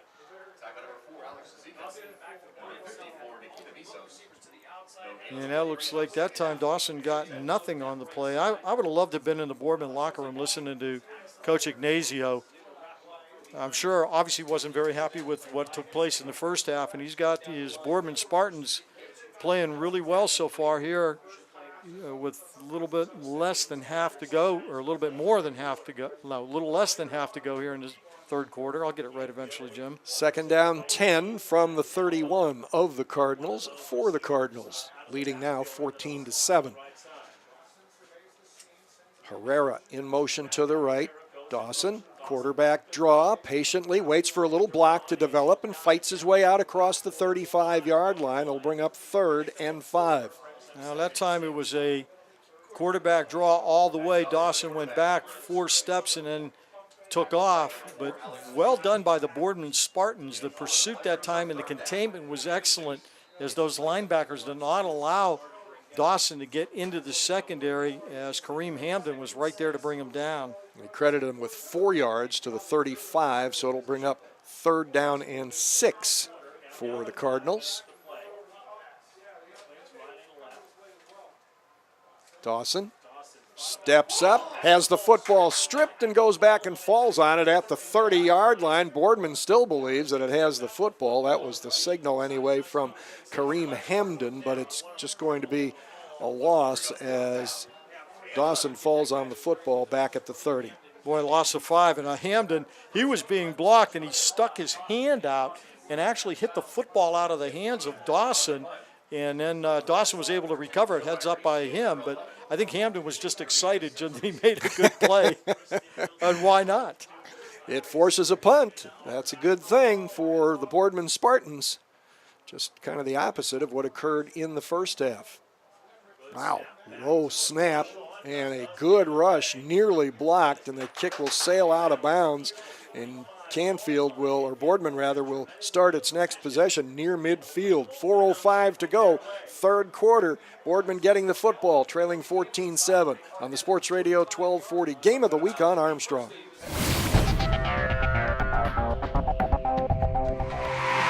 When looking for home design inspiration, don't just be inspired, be Baird inspired. Whether new or remodeling, Baird Brothers has the latest trends like shiplap to refresh your home. Go from inspiration to installation with our wide selection of in-stock American hardwoods. From the rustic charm of antique oak to the warmth of traditional cherry, Baird Brothers has what you need to make your home inspiring. Baird Brothers, our family's heritage, your family's home. Welcome to K105, your hometown station with the most country music in the morning. That means more Lou. I can't move when you move. More Gary. I'll have to hang you out to try. More Blake. And I'm just the guy with the girl everybody wants to know. More Kenny. Put me on the cover of the Rolling Stone, uptown, down home, American King. On a powerful, static-free signal you can hear everywhere. 105.1 FM, K105. Well, that was a really short punt. It's marked at the Canfield 45. Boardman with Michael O'Horrell rolling out, finds Aiden Slocum rather, and as he is jarred, the ball comes loose, nearly intercepted by Canfield, and Joe Marzano delivered that nasty hit on Aiden Slocum. Yeah, good hit that time by Marzano to separate Slocum from the ball. And Jim, the previous punt by Kirsten was only 15 yards, and he almost made the Cardinals sin of punting. He went down on one knee, didn't touch the ground, but came real close. Otherwise, the ball would have been down back then. That's a kid came in averaging almost 45.5 yards a kick. So it is 2nd and 10.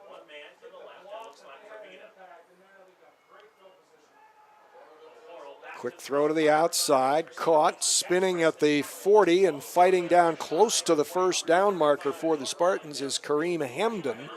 That's his 4th catch of the season. They're going to mark him around the 37. And that's his first catch of the night. He picked up, let's see what they're going to give him here, 8 yards on the play. And that's what Boardman's doing right now. They went to the up-tempo, as we mentioned, right before the end of the first half, and they're doing that again, and they're going with the simple out patterns, giving O'Hora time to complete it, and he is. Everything developing quickly. O'Hora juggles the snap and then breaks through a seam and bursts down inside the 30-yard line to the 27. Jim, that was actually Iracy. They brought Iracy in that time into the backfield, and he took the immediate center snap, and, boy, picked up 1st down yardage as he hit the hole really, really quick that time. That was a 10-yard pickup to the 27. O'Horrell back at quarterback. Iracy is alongside him to the left. Iracy's going to get it. Stumbles as he takes the handoff and falls forward to the original line of scrimmage. Yeah, and that was a great play that time. I believe that was number 29 from the Canfield Cardinals, Jacob Wittenberger. Wittenberger. Yeah, he shot the gap and tripped up Aracey even before he had a chance to get started. 2nd and 10, Boardman. Jay Trevina going to be out way wide to the left this time. Inside him is Alex Huzika. And the Connor Miller is the inside man on that trips formation. Looks like Canfield jumped offside. Yeah, Michael O'Hara going with what they call a hard count. Every once in a while, a quarterback will go ahead and get kind of in a monotonous rhythm with his signal calling, and all of a sudden, if they change it, the defense is used to what he's been doing because he's been doing the same thing over and over again. This time, he changes it, and it caught the defense off guard. And you're not supposed to listen, though. You're supposed to watch. Yeah, I was going to say, fix that by watching the ball. So it's 2nd and 5. O'Hara running and throwing out of bounds as he was under some serious pressure. Alex Huzika was the intended receiver. Yeah, Huzika wasn't real happy when he got to O'Hara and brought him down rather roughly, to say the least. So now it's 3rd and 5 for the Spartans, who are trying to get into the red zone for the third time. They failed to score at the end of the first half, knocked it in on their first possession here in the second half. And they are burning up some time as well. O'Hara with Aracey to his side, fakes it to him, throws the slant inside, overthrown and picked off. That, I believe, was McCoy Watkins, Jr., linebacker. No, that was actually Zermansky, Jim. Number 7. He was, and O'Hara threw the ball a little bit too far in front of his receiver. And Zermansky saw that, and he jumped the route. He actually jumped the route and came in and was able to pick off the interception. That's the second one for him tonight. And his 4th of the season, and Canfield takes over at its own 14. So Boardman now twice has threatened and thrown an interception. It was good defense, but it was the quarterback's fault because he threw the ball a little too far out front and allowed Zaremski to jump the route a little bit. Richie Herrera gets the carry out to about the 17. Short gain for Canfield on first down. Boardman Spartans now going to have to try to shake off that turnover. Again, you get down inside the red zone. The last thing you want to do is turn it over, and that's exactly what the Spartans did. So Boardman defense now going to try to hold the Cardinals here and force them to punt if they could possibly do that. Critical for Canfield here to at least rack up a couple of first downs and start to get the field position option back. Dawson going to go deep after a double fake, and he faked out his receivers. Bad communication there, way overthrown. Nobody near it in any colored uniform except for the guys on the far sideline. So it will be 3rd down and 7. Well, I tell you what, Boardman sent a couple of linebackers that time. Nice job by number 36 of Canfield, Seth Hall, who picked up one of those linebackers. Otherwise, Dawson was going to get creamed. That stops the clock. 1:18 to play in the 3rd quarter. Only points of the quarter going to Boardman on the opening possession of the second half. It was an 86-yard drive, longest of the game. Which, by the way, is more yardage than they had in the whole first half. Fake to Herrera, run by Dawson. He's going to be well short of the first down as he barely gets to the 20-yard line. And that time penetration by Huzika, number 4 of the Spartans, the defensive end, beat his blocker, the right tackle of Canfield, and submarine Dawson and stopped him cold. So Boardman defense doing their job, Jim, and trying to keep momentum here in the 3rd quarter. It's definitely 2 very different halves. And again, the change of offensive tempo for Boardman has made it that way. This is a dandy punt, a driving spiral. Goes all the way back, taken and juggled at the 25-yard line by Aracey. Gets a nice block by Trevina, but is only able to get it out to about the 33-yard line. Wow, that was a way good punt after that 15-yarder last time. Yeah, that was a 55-yarder this time. So Kristen making up for that off the side of his foot punt the last time. And that will leave us with just over 30 seconds to play in the third quarter, and Boardman will take possession at its own 34-yard line. So let's see if the Spartans can continue to control the offensive line here in the third quarter. They did not do that in the first half, but they have come out here with a purpose, and they are giving their quarterback, Michael O'Hora, time to throw the football, and he's been able to connect with his receivers. Racy is back there now in the Wildcat. Fakes a hand, gave it off, and it will be a very short gain. Yeah, Racy that time taking the handoff from O'Hora. It looks like about a 2-yard gain on the play. Yep.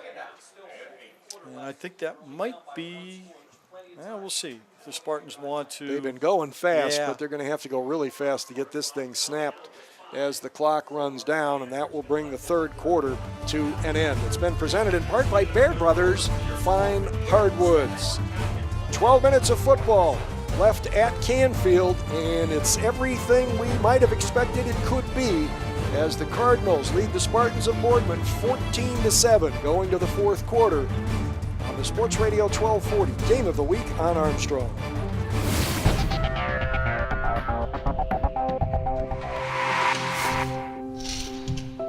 So, where do you think you want to be in 30 years?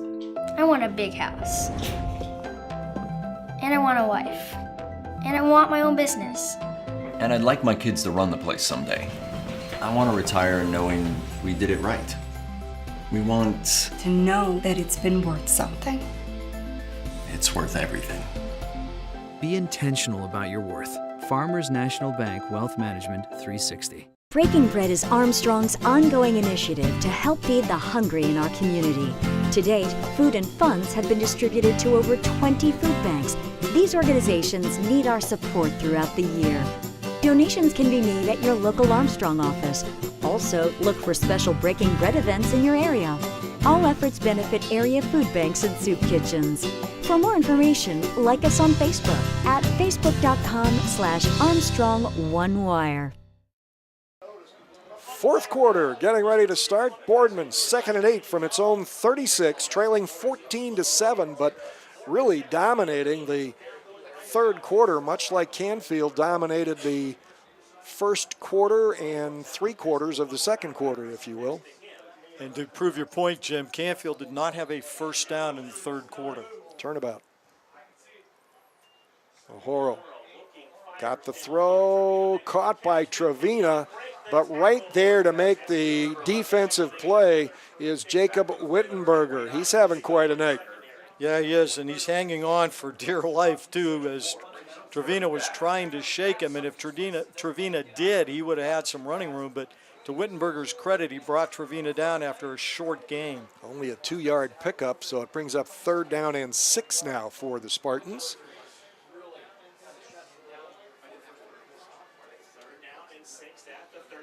They'll go trips to the right.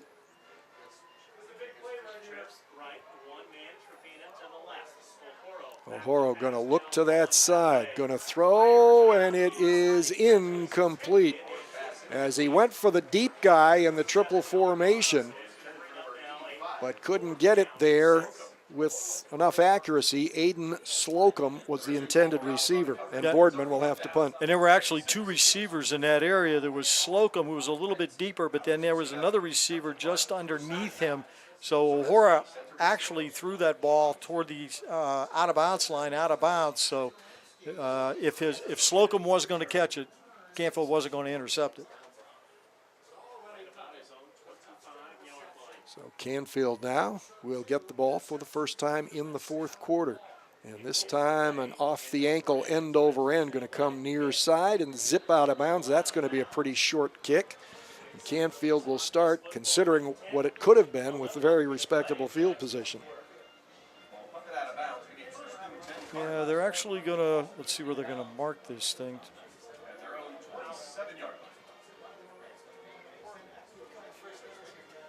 They're going to mark it on the 26 yard. Yeah. So it ends up a 36-yard punt. Not all that bad. The key is you didn't have a return. Here we go.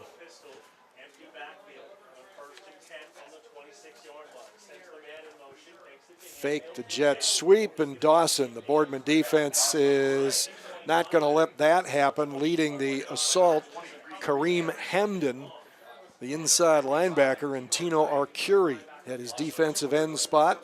And Dawson is knocked down for a 2-yard loss. Well, I'll tell you what, whatever was said in that Boardman locker room during halftime, they have responded here in the third quarter. This defense has plugged up a lot of those holes that Canfield was taking advantage of in the first half, and they have not let the Cardinals get on track here so far, Jim, in this second half. Cole Morrell going out wide left, 2 receivers to the bottom of your screen. And Richie Herrera set up in motion. Fake it to him. Throw to the sideline. Zaremski goes up, grabs it, tries to stiff arm his way out of a tackle, but he's got first down yardage no matter what. Boy, nice job by Zaremski. He made it look as though he was going to go ahead and run a streak pattern, and I think Zaremski's down, Jim. Yeah, oh boy, that's not good news for Canfield. No, it is May not. have landed awkwardly. Wow.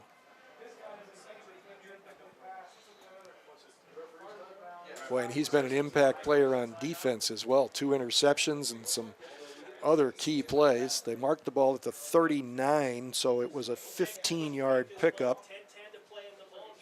And that was his 4th catch for a total of 81 yards. So, yes, he has been a key on this offense. So he is besting his average. That's an average of a little over 20 a catch. He came in averaging 14, having hauled in 21 passes for 293 yards. And he remains down, as you can tell, on the near sideline. So while there's going to be an extended pause in the action, we will pause as well. 10-10 left in the football game. Canfield 14, Boardman 7. This is the Sports Radio 1240 High School Game of the Week on Armstrong.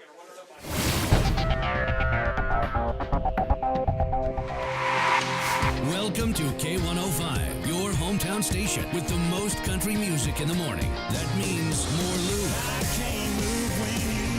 more caring, more Blake, and I'm just the guy with the girl everybody wants to know. More Kenny. Put me on the cover of the Rolling Stone, uptown, down home, American Kid. On a powerful, static-free signal you can hear everywhere. 105.1 FM, K105. So, where do you think you want to be in 30 years? I want a big house. And I want a wife. And I want my own business. And I'd like my kids to run the place someday.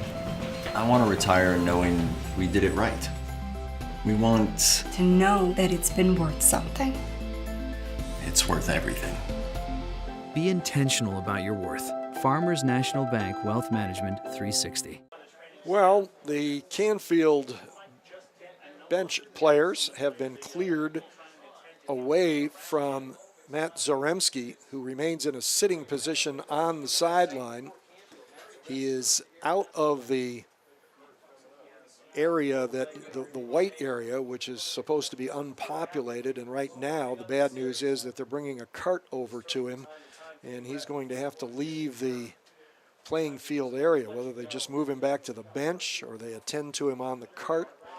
They obviously don't want to leave him there, even though he is legally out of play. He would be in jeopardy for anything coming that way. That wound up going out of bounds. This would be an immense loss for the Cardinals. Tremendous player, Matt Zaremski. They're already playing without a key player in Nick Crawford, who's out of action with an ankle problem. And Joe Marzano will take his place, and that's looks like a lower left leg problem for Zaremski. So let's hope that it's nothing serious. Not sure we may see him later in today's game, but let's hope he has a quick recovery and can get back in as quickly as possible. Well, it also looks like they're not going to take him to the locker room. They're going to try to tend to him on the sideline. All right, Canfield does have a first down at its own 39-yard line, leading 14-7. That was the first down of the half for Canfield. Max Dawson with a little delay handoff to Herrera, who fumbles the football, and Boardman falls on it at the 44-yard line. Boy, that fumble was caused by number 55, Tino Arcuri, and then recovered by Alex Huzika. A big turnover by the Canfield Cardinals, and that gives Boardman excellent field position. That is the first Canfield turnover of the night. Boardman will take over at the Cardinals' 44.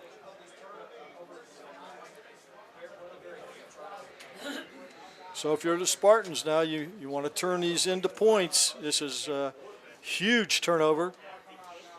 Well, I got to tell you, there is a guy that is suddenly thrust his name into strong consideration for Pizza Hut Player of the Game is Alex Huzika.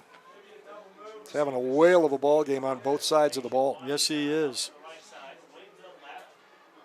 O'Horo, pitch back. Here he is hit as he throws. Deep throw, double coverage, and incomplete. The intended receiver, Che Trevina.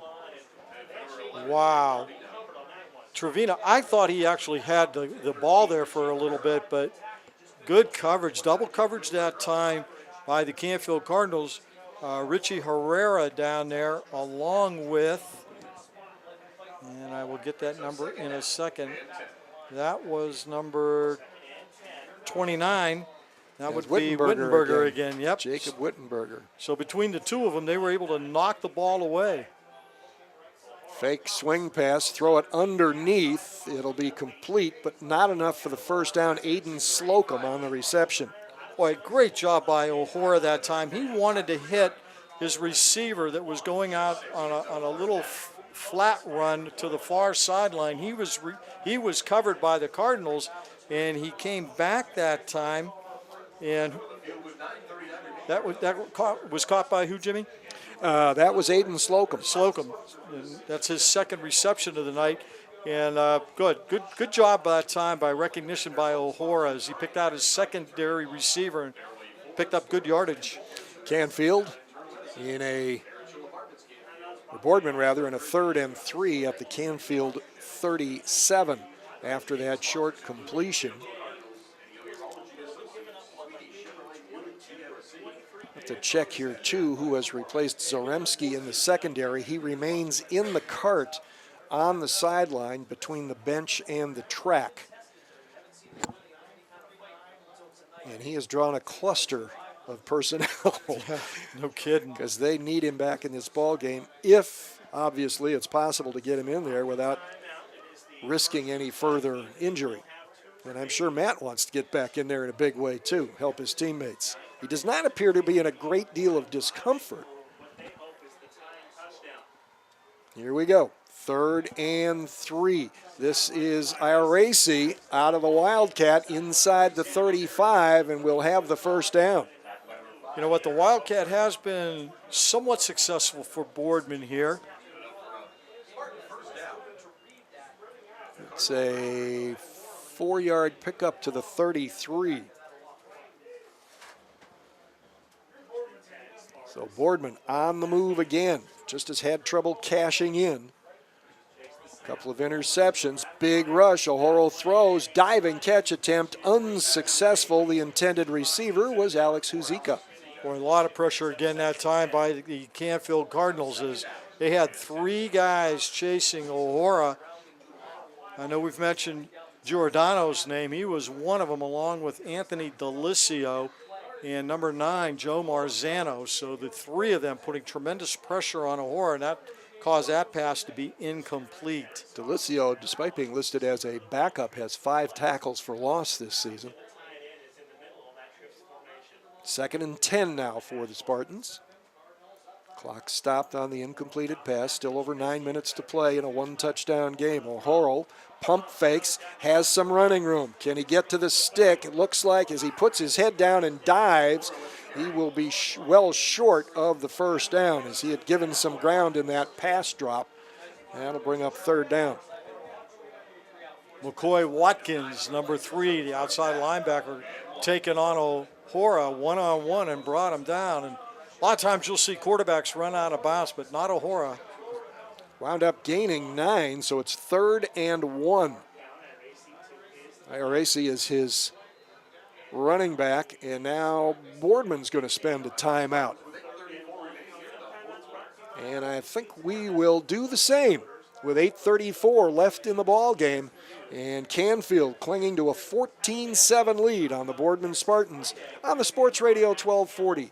Game of the week on Armstrong.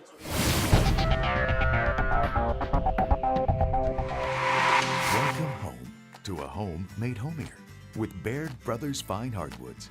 Inspiration starts at BairdBrothers.com and is turned into reality when high-quality hardwoods are delivered right to your home. Baird Brothers has the latest design trends, shiplap and skinny lap interior siding, antique oak rustic flooring, and, well, you'll find them all at BairdBrothers.com.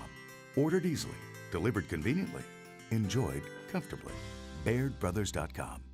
It's happening. Hundreds of backyards are being neglected,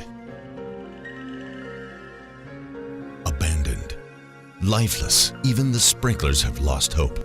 But there is help.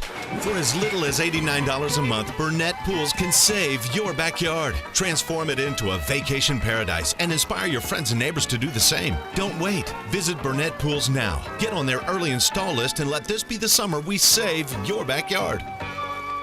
Well, injured Canfield standout Matt Zaremski has in fact been taken to the locker room. The medical cart wheeled off during that timeout. So for the foreseeable future, the Cardinals will be without the services of one of their top players. 3rd and 1, empty backfield. This once again is Iarace, and again he finds a seam behind the right side of his line, dives down to the 16, and Boardman moves the sticks. 1st and 10 from there. Well, I'll tell you what, Jim, they found something in this formation with Iarace in the backfield, as they've been able to pick up positive yardage in the second half. He is now rushed for 40 yards on 13 carries. He remains in the backfield. He will get the football, cutback. Oh, man, and a big hit as he made that cutback, jumping right into his face for the tackle, Chris Samarone. Boy, Samarone gets in your face, too. No doubt about that. You know when he makes a hit. 2-yard pickup, 2nd and 8 from the 14. The wideouts to the right are Alex Huzika in the middle. Inside is Connor Miller. O'Horo's going the other way with the fade route. It's tipped up in the air. It is going to be caught. There's going to be a pass interference penalty, but it's going to be a catch by Che Trevina, and an amazing catch at that. Boy, I tell you, Che Trevina, jumped into the air. He with the extension of his arms, so he got to be 7.5 feet tall. And he made an outstanding catch. He had 2 Canfield defenders all over him. Trevina's 6'1", but he was able to out-jump and make a fantastic catch in the corner of the end zone. I don't know how he was able to hang on to that ball because both Canfield defenders were trying to knock it out of his hand. Well, and again, that was so true that there was actually a pass interference penalty flag thrown.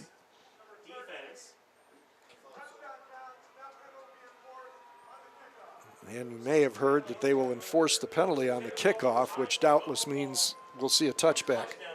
Yeah, really. So Boardman an extra point away from tying this up as Canfield dominated most of the first half, and the Spartans have been all over this thing in the second half. Kick is on the way, headed for the band shell, and is good. So now with 7:37 left in the football game, the Boardman Spartans have rallied from a 14-0 deficit to tie it at 14. Setting up a possible fantastic finish. Well, you know what? With rumors circulating that Poland and Canfield are not going to be able to play each other after this season, and let's hope that doesn't happen, but all indications are that's going to happen. Boardman Spartans might take over as the main adversary for Canfield. This could be their rival game now, Jim.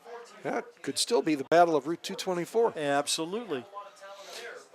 It would make sense. Well, that means it won't happen. Farmers National Bank scoring drive. Boardman after the Canfield turnover. It's first of the night, the lost fumble. The Spartans go 44 yards in 8 plays, 3 minutes and 20 seconds to finish off the drive.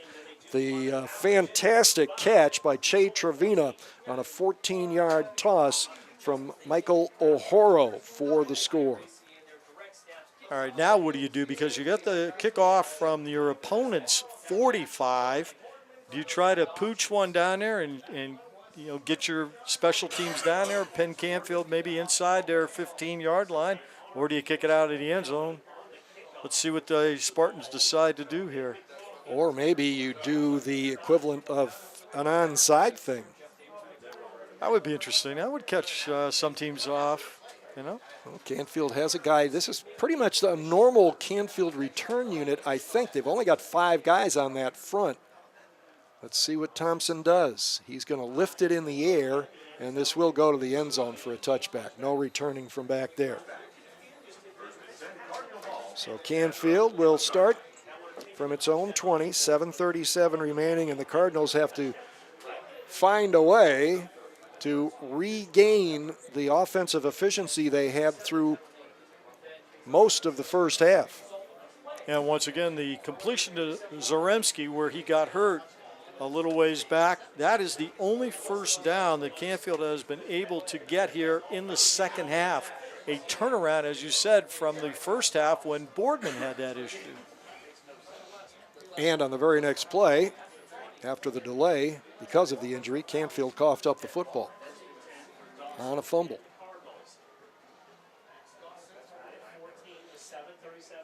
Quarterback Max Dawson looks like he wants to throw, run, does throw. This will be a first down and more, a bruising finish to that run, a double fake.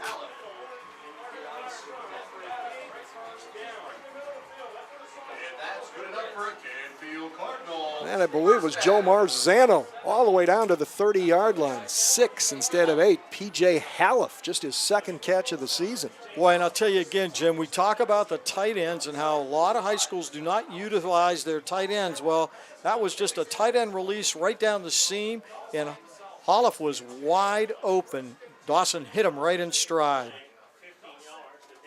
This time there is going to be a quarterback draw, nothing up the middle, and Dawson tries to bounce it outside and is chopped down on his way by Joe Aracey. I'll tell you, used to utilize their tight ends, believe it or not. Ron Burtis of Cheney, way back in the day, Ron used to love to do tight end screens, tight end everything, curls. He utilized all his tight ends. When you're running 3 tight ends, who else are you going to throw to? Well, no. Good point. Just kidding. Sometimes but Cheney was known for its power football, so tight end was a big part of what they did. Looking forward to seeing the Cowboys back on the field. Yeah, how about that next season? Good luck to the Cheney Cowboys. 1-yard loss, fake to Hull, quick throw. That was almost underthrown and was very pickable, but a great job to turn a potential loss of yardage on the completion. Cole Morrell bounces free and gets back to about the original line of scrimmage to bring up 3rd and 10. Boy, that looked like a disaster waiting to happen, but Morrell was able to break a tackle in the backfield as the Spartans had that one pretty much sniffed out. Well, that's actually going to be a no gain, and it will be 3rd and 11 from the 31.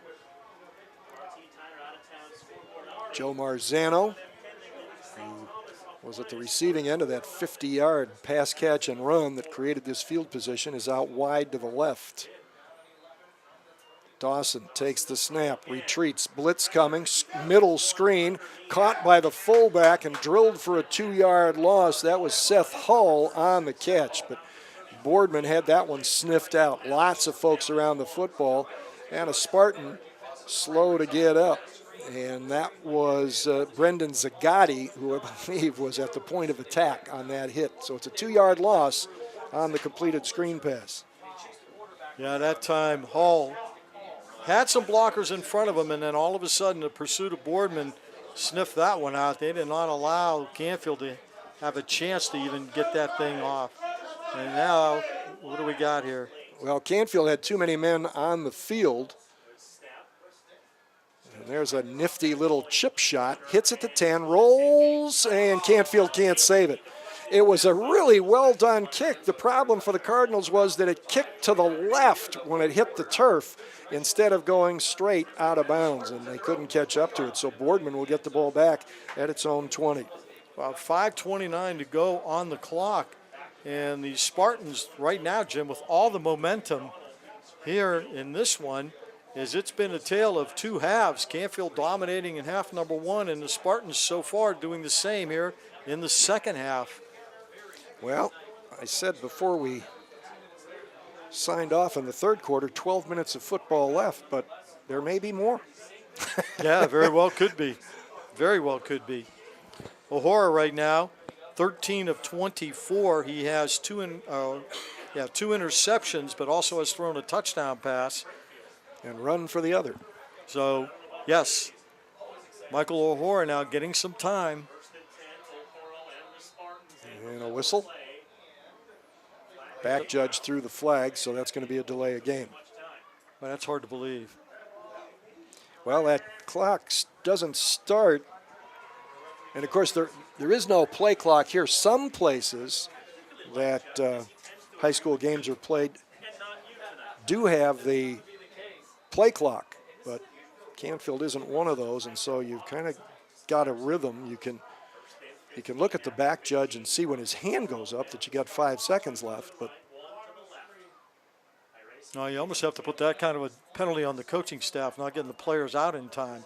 O'Hara, big pressure from the backside, hit as he throws, intercepted, and Canfield has the lead on the touchdown.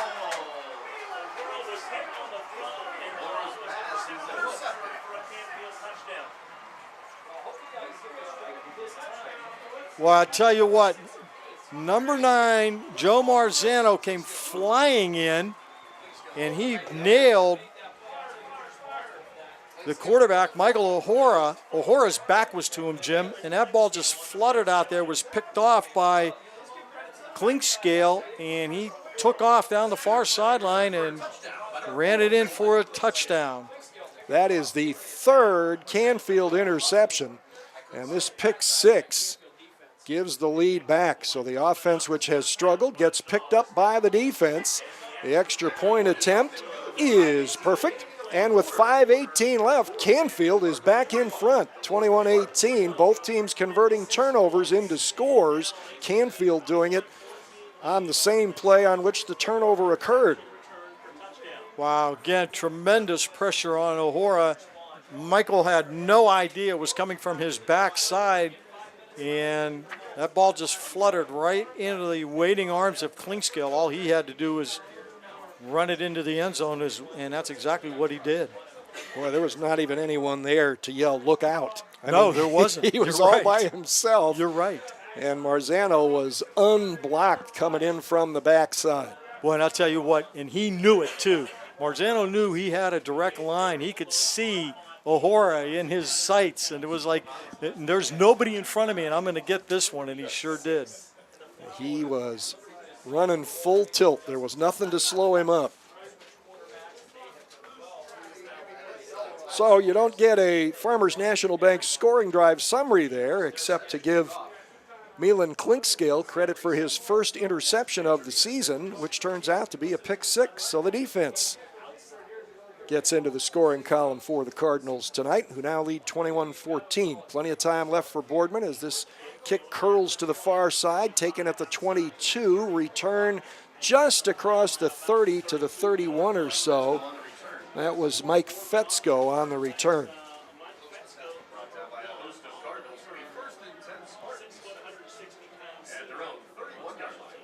All right, let's see what these Spartans can do to answer what just happened.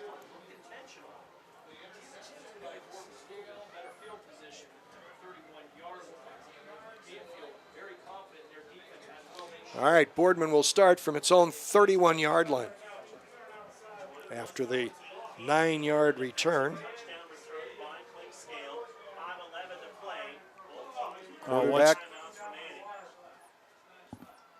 Sorry, Jimmy. I was going to say the defensive line almost jumped again when O'Hara went down and then looked at his sideline.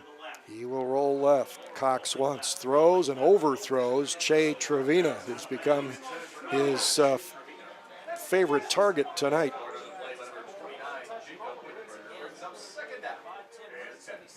So it's 2nd and 10 for the Spartans, who will line up Trevina wide to the left. Inside him, it looks like Alex Huzika. And then the inside man in the trips formation is Connor Miller, who's actually listed as a tight end at 180 pounds, but he is part of that 3 wide receiver set, and Aiden Slocum is the split to the right. O'Hara takes the snap. Quick throw intended for Slocum. Dropped the football. The sophomore had it right in the gut, and as he turned to head upfield, he left the football behind. It'll bring up 3rd down. Boy, he sure did, and the Spartan offensive line did a nice job picking up the blitz. Canfield sending 2 linebackers, so they're rushing 6. And Boardman picked it up, give O'Hara time to complete that. Something they did not do frequently enough in the first half when O'Hara was being constantly harassed. Same formation. On 3rd and 10, O'Hara over the middle, dropped again. That was Huzika. Had it in the hands. Had he caught it, the question is if he would have gotten the 1st down anyway. Well, even if he doesn't, Jimmy, he's only about a yard short of the 1st down, and there's 2 flat-out drops. And Joe Ignazio, not much you could do about that. You get the ball to your receiver, you expect your receiver to catch it, especially when they're open, and they didn't. So Boardman that time possesses the ball for 23 seconds to go 3 and out on 3 incomplete passes. And now we'll punt it away. Kind of a quick punt. Good bounce. This will wind up being an excellent kick for Boardman. They will mark it at the Canfield 25-yard line.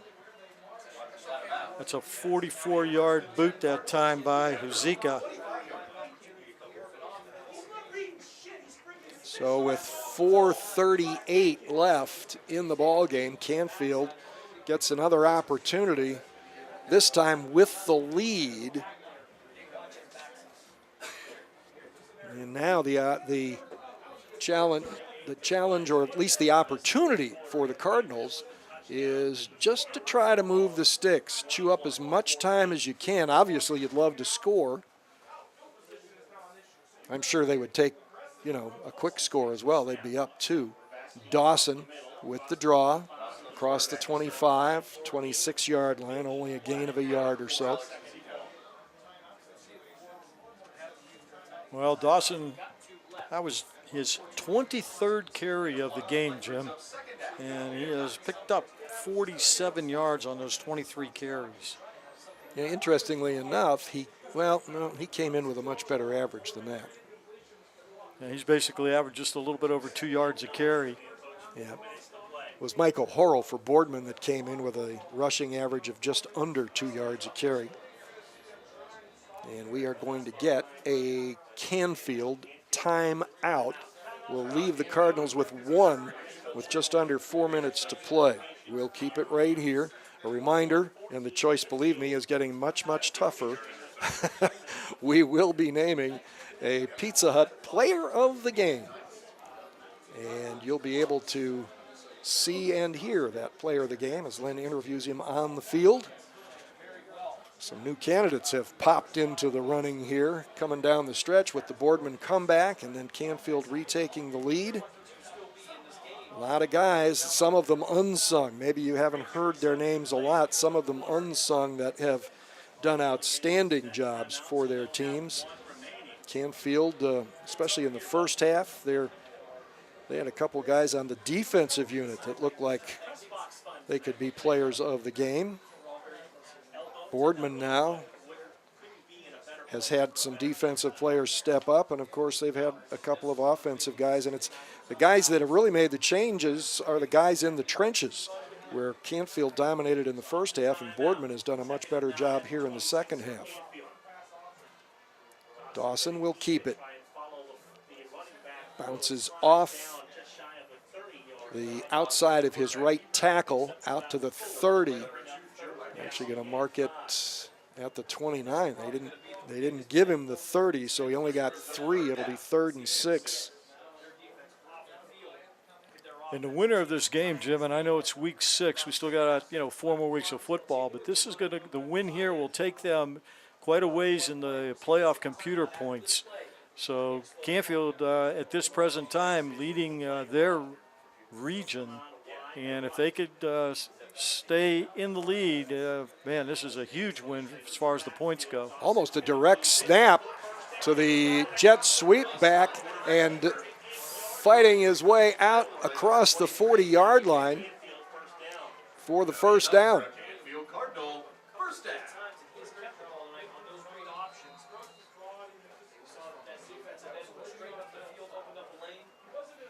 So that went from the 29 to the 39, a 10-yard pickup. And I believe that was Herrera, wasn't it? I thought it was 13, right? That's what I thought. First down. Max Dawson. Run all the way. Stepping through heavy traffic and still picking up 5 out to the 44. And that will bring a stop of the clock as Boardman now will be trying to save some time. With 2:36 to play, both teams now with just 1 timeout remaining. And that run by Herrera, the previous play, Jim, first down rushing in this half for Canfield. That's how much Boardman has picked it up on the defensive side.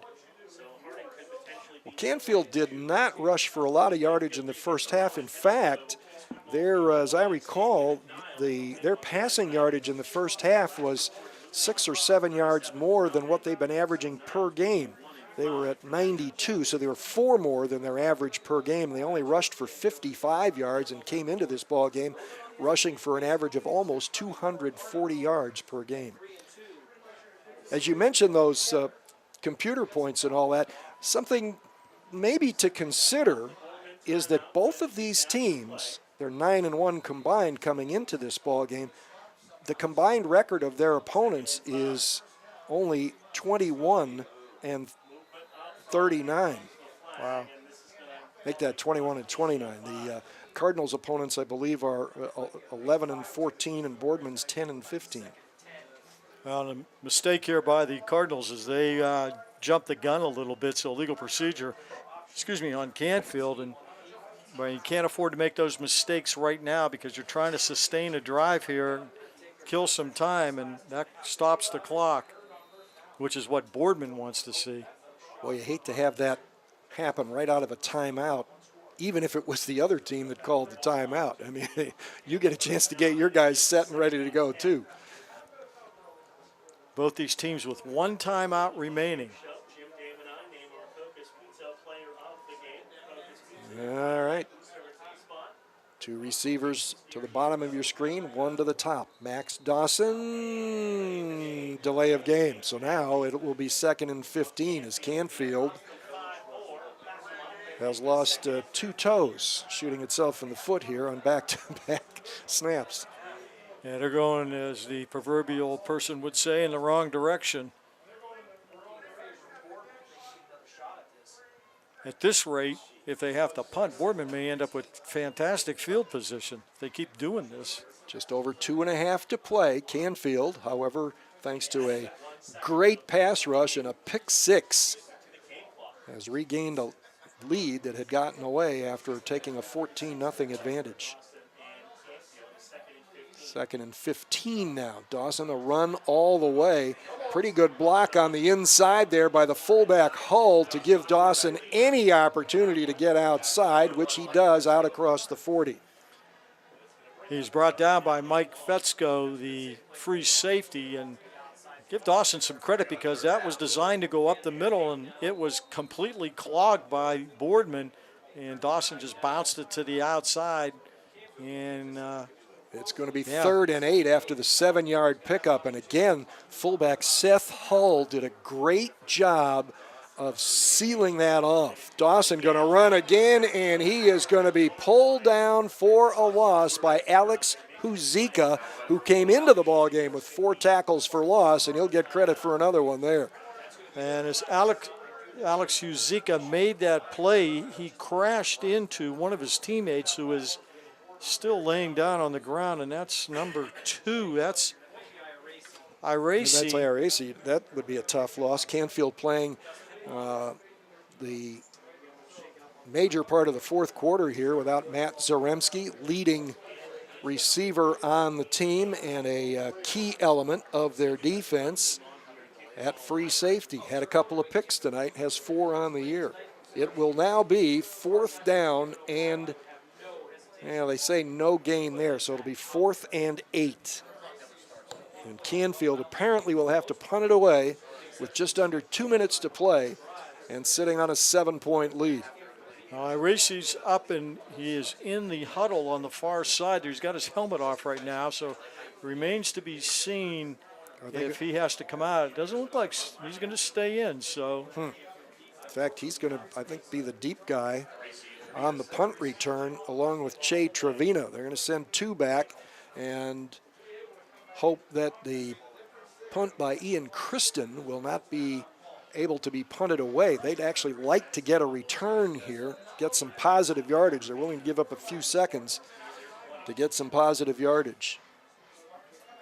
Christen, good snap, not much of a rush, and he booms it. This is back there, taken by Trevina and dropped at the 17. Scoops it up at the 15, eludes a tackle, penalty marker flies, and Trevina is pulled down at around the 19-yard line.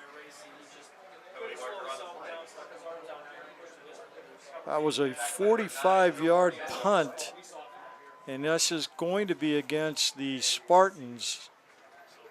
Yep, there was a Canfield player that wound up diving at Trevina's feet, but he was diving because I think he had been pushed from behind. Block in the back. The dreaded block in the back. It's immaterial. I was going to make an editorial comment, not about that play or the players involved, but I find it amazing at the, so I'm going to go ahead anyway, that at the professional level, that it's hard to see a return of any kind without a blocking infraction. And these are guys that are making tons of money, have done it over and over and over again, and just can't seem to help themselves.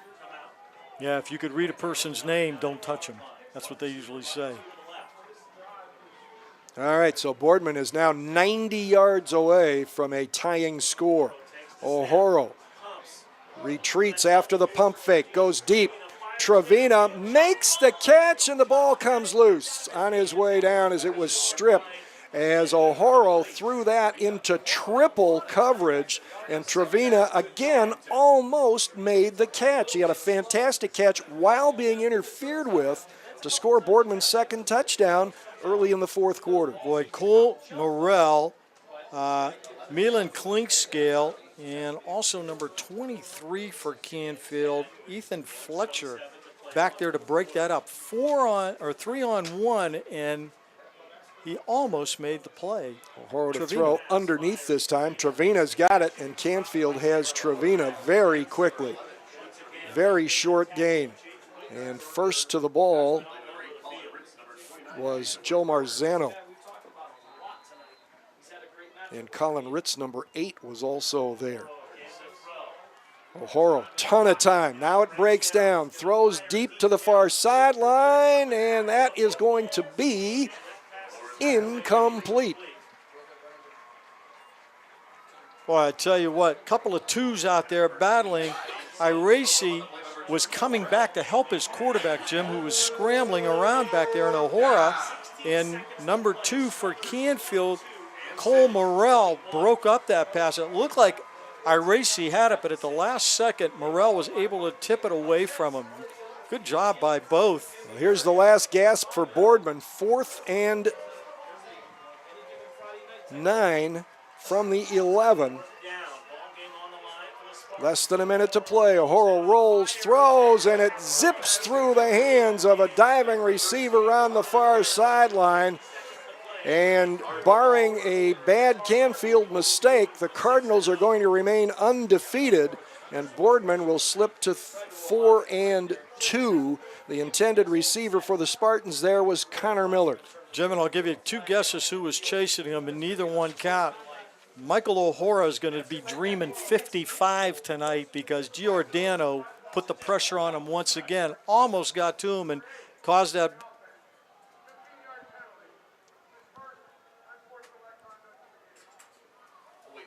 Okay, so it's going to be an unsportsmanlike conduct against Canfield, but it's after the play was done, so the Cardinals will have the ball just 15 yards further back. I'm not sure. Yeah, it'll be at the Boardman 39. Yeah, and I don't know what precipitated that, but the officials saw something they didn't like.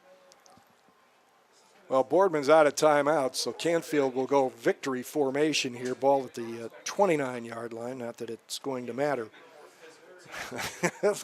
It looks like a rugby scrum here. It does. As Dawson will take the knee at the 30, and they'll have to do that one more time.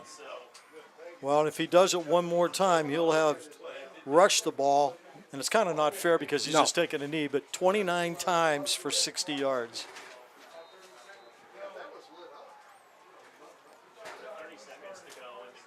Now under 30 seconds left.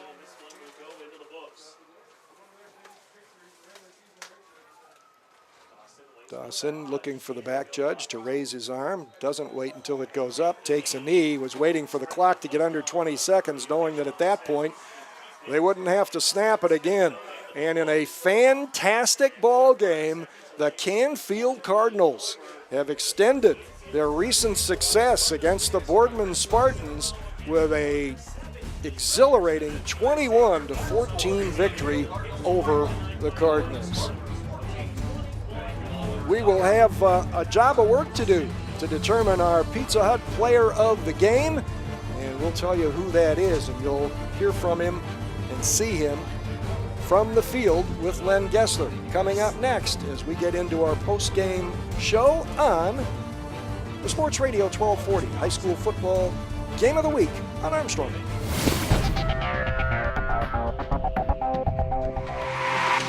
You see our vans every day. They travel the length of our broadband network, bringing you the best services available. Our technicians and representatives are knowledgeable, available, and nationally recognized as being among the very best in the business. We're a regular presence in our community, always ready to lend a hand. We're Armstrong, a leader in the broadband industry. Your friends and neighbors, taking pride in our jobs, and a real partner in making our community a better place. So, where do you think you want to be in 30 years? I want a big house. And I want a wife. And I want my own business. And I'd like my kids to run the place someday. I want to retire knowing we did it right. We want to know that it's been worth something. It's worth everything. Be intentional about your worth. Farmers National Bank Wealth Management 360. Well, you've just watched the Canfield Cardinals beat the Boardman Spartans 21-14 with plenty of drama. Canfield dominated the first half and led 14-0. Boardman, however, picked up its offensive tempo late in the first half and drove down into the red zone, but an interception in the end zone just before halftime kept them from getting it in. They were able to take the opening possession of the second half, and with that up-tempo offense, drive the ball downfield and score to make it 14-7. They scored again in the fourth quarter to tie it at 14, but it was a touchdown pick six for the Canfield Cardinals by Milan Klinkscale that produced the tie-breaking and ultimately winning touchdown. And we are going to go right now to our reporter, now on the field rather than at my side, Len Gessler. He has a special guest. Okay, I'm standing down here with Canfield Cardinals. And Max, congratulations on actually an outstanding game, an awesome game to watch. Had to be fun to play in a game like this. It was awesome. Boardman's the best team we played so far, and we came out and we knew it was going to be a rough game. It was going to be a really hard game, but I think we just dominated them up front, and that was the difference for us. Okay, so talk to me a little bit. You guys pretty much dominated things in the first half. Your offensive line, I thought, was fantastic. They controlled the line of scrimmage. Defensively, you were doing the same thing. Exactly. Then in the second half, it switched, and Boardman came to life. So what was the difference between the first half with you guys being in charge and the second half with Boardman? Well, the first 2 drives were my fault. It was like, I'm trying to think, second down maybe, and we were running a quarterback keep, and I was supposed to cut it in. I cut it out. I got tackled for a loss. And then the other drive, I went to step up in the pocket, and I had the ball too low. Ball got swatted down. If that didn't happen, I think we might have beat them by even more. Well, and you guys seem to be prepared. I know Coach told me during the week that you guys prepared so very well, not only during the season, but in the preseason. You know, you got your minds ready, you got your bodies ready, you did what you had to do to get ready for this season. Talk a little bit about that, because preparation means everything. This was probably our best week of practice all year so far. We came out on Monday, and the energy on Monday sometimes is a little low. You know, on a Monday, it's just tiring after school. We came out, it was the best practice I think we've had all year. We go on Thursday, and Coach thinks it's going to be a bad walkthrough because there was a soccer game on the field, so we had to go into the wrestling room, and it was amazing. It was the best walkthrough we've had all season too. We were just ready for this game. Coach got us ready. I know, it to me at least, and I'm sure to you guys, it doesn't take much though to get up for Boardman. Oh, I know. Coach Pav, his motivational speeches are amazing. He came in and he showed us one of the papers had everyone voted for Boardman except for one person. And he came in, he's like, if this doesn't make you mad, I don't know what. He started yelling. He's like, I'm a competitor. This makes me angry. They don't respect us. You're the #1 team in the state. And it just got all of us up, and it got us all ready. And obviously, you guys came to play. Well, Max, listen, congratulations on being named our Pizza Hut Player of the Game tonight. Good luck the rest of the season to you and Canfield. Real quick, can I give a shout out to my offensive line? Absolutely, go right ahead. Best offensive line in Ohio, best offensive line coach. They work with Coach Pav, called Perfect Plays. They're awesome. They're amazing. Very good. Thank Max, congratulations Thank again. you. Max Dawson, our Pizza Hut Player of the Game. Thanks for the hustle, Len, and for being named the Pizza Hut Player of the Game. Max Dawson will receive a Player of the Game certificate as well as a gift certificate from Pizza Hut. That is the story from Bob Dove Field in Canfield in Week 5. Make that Week 6.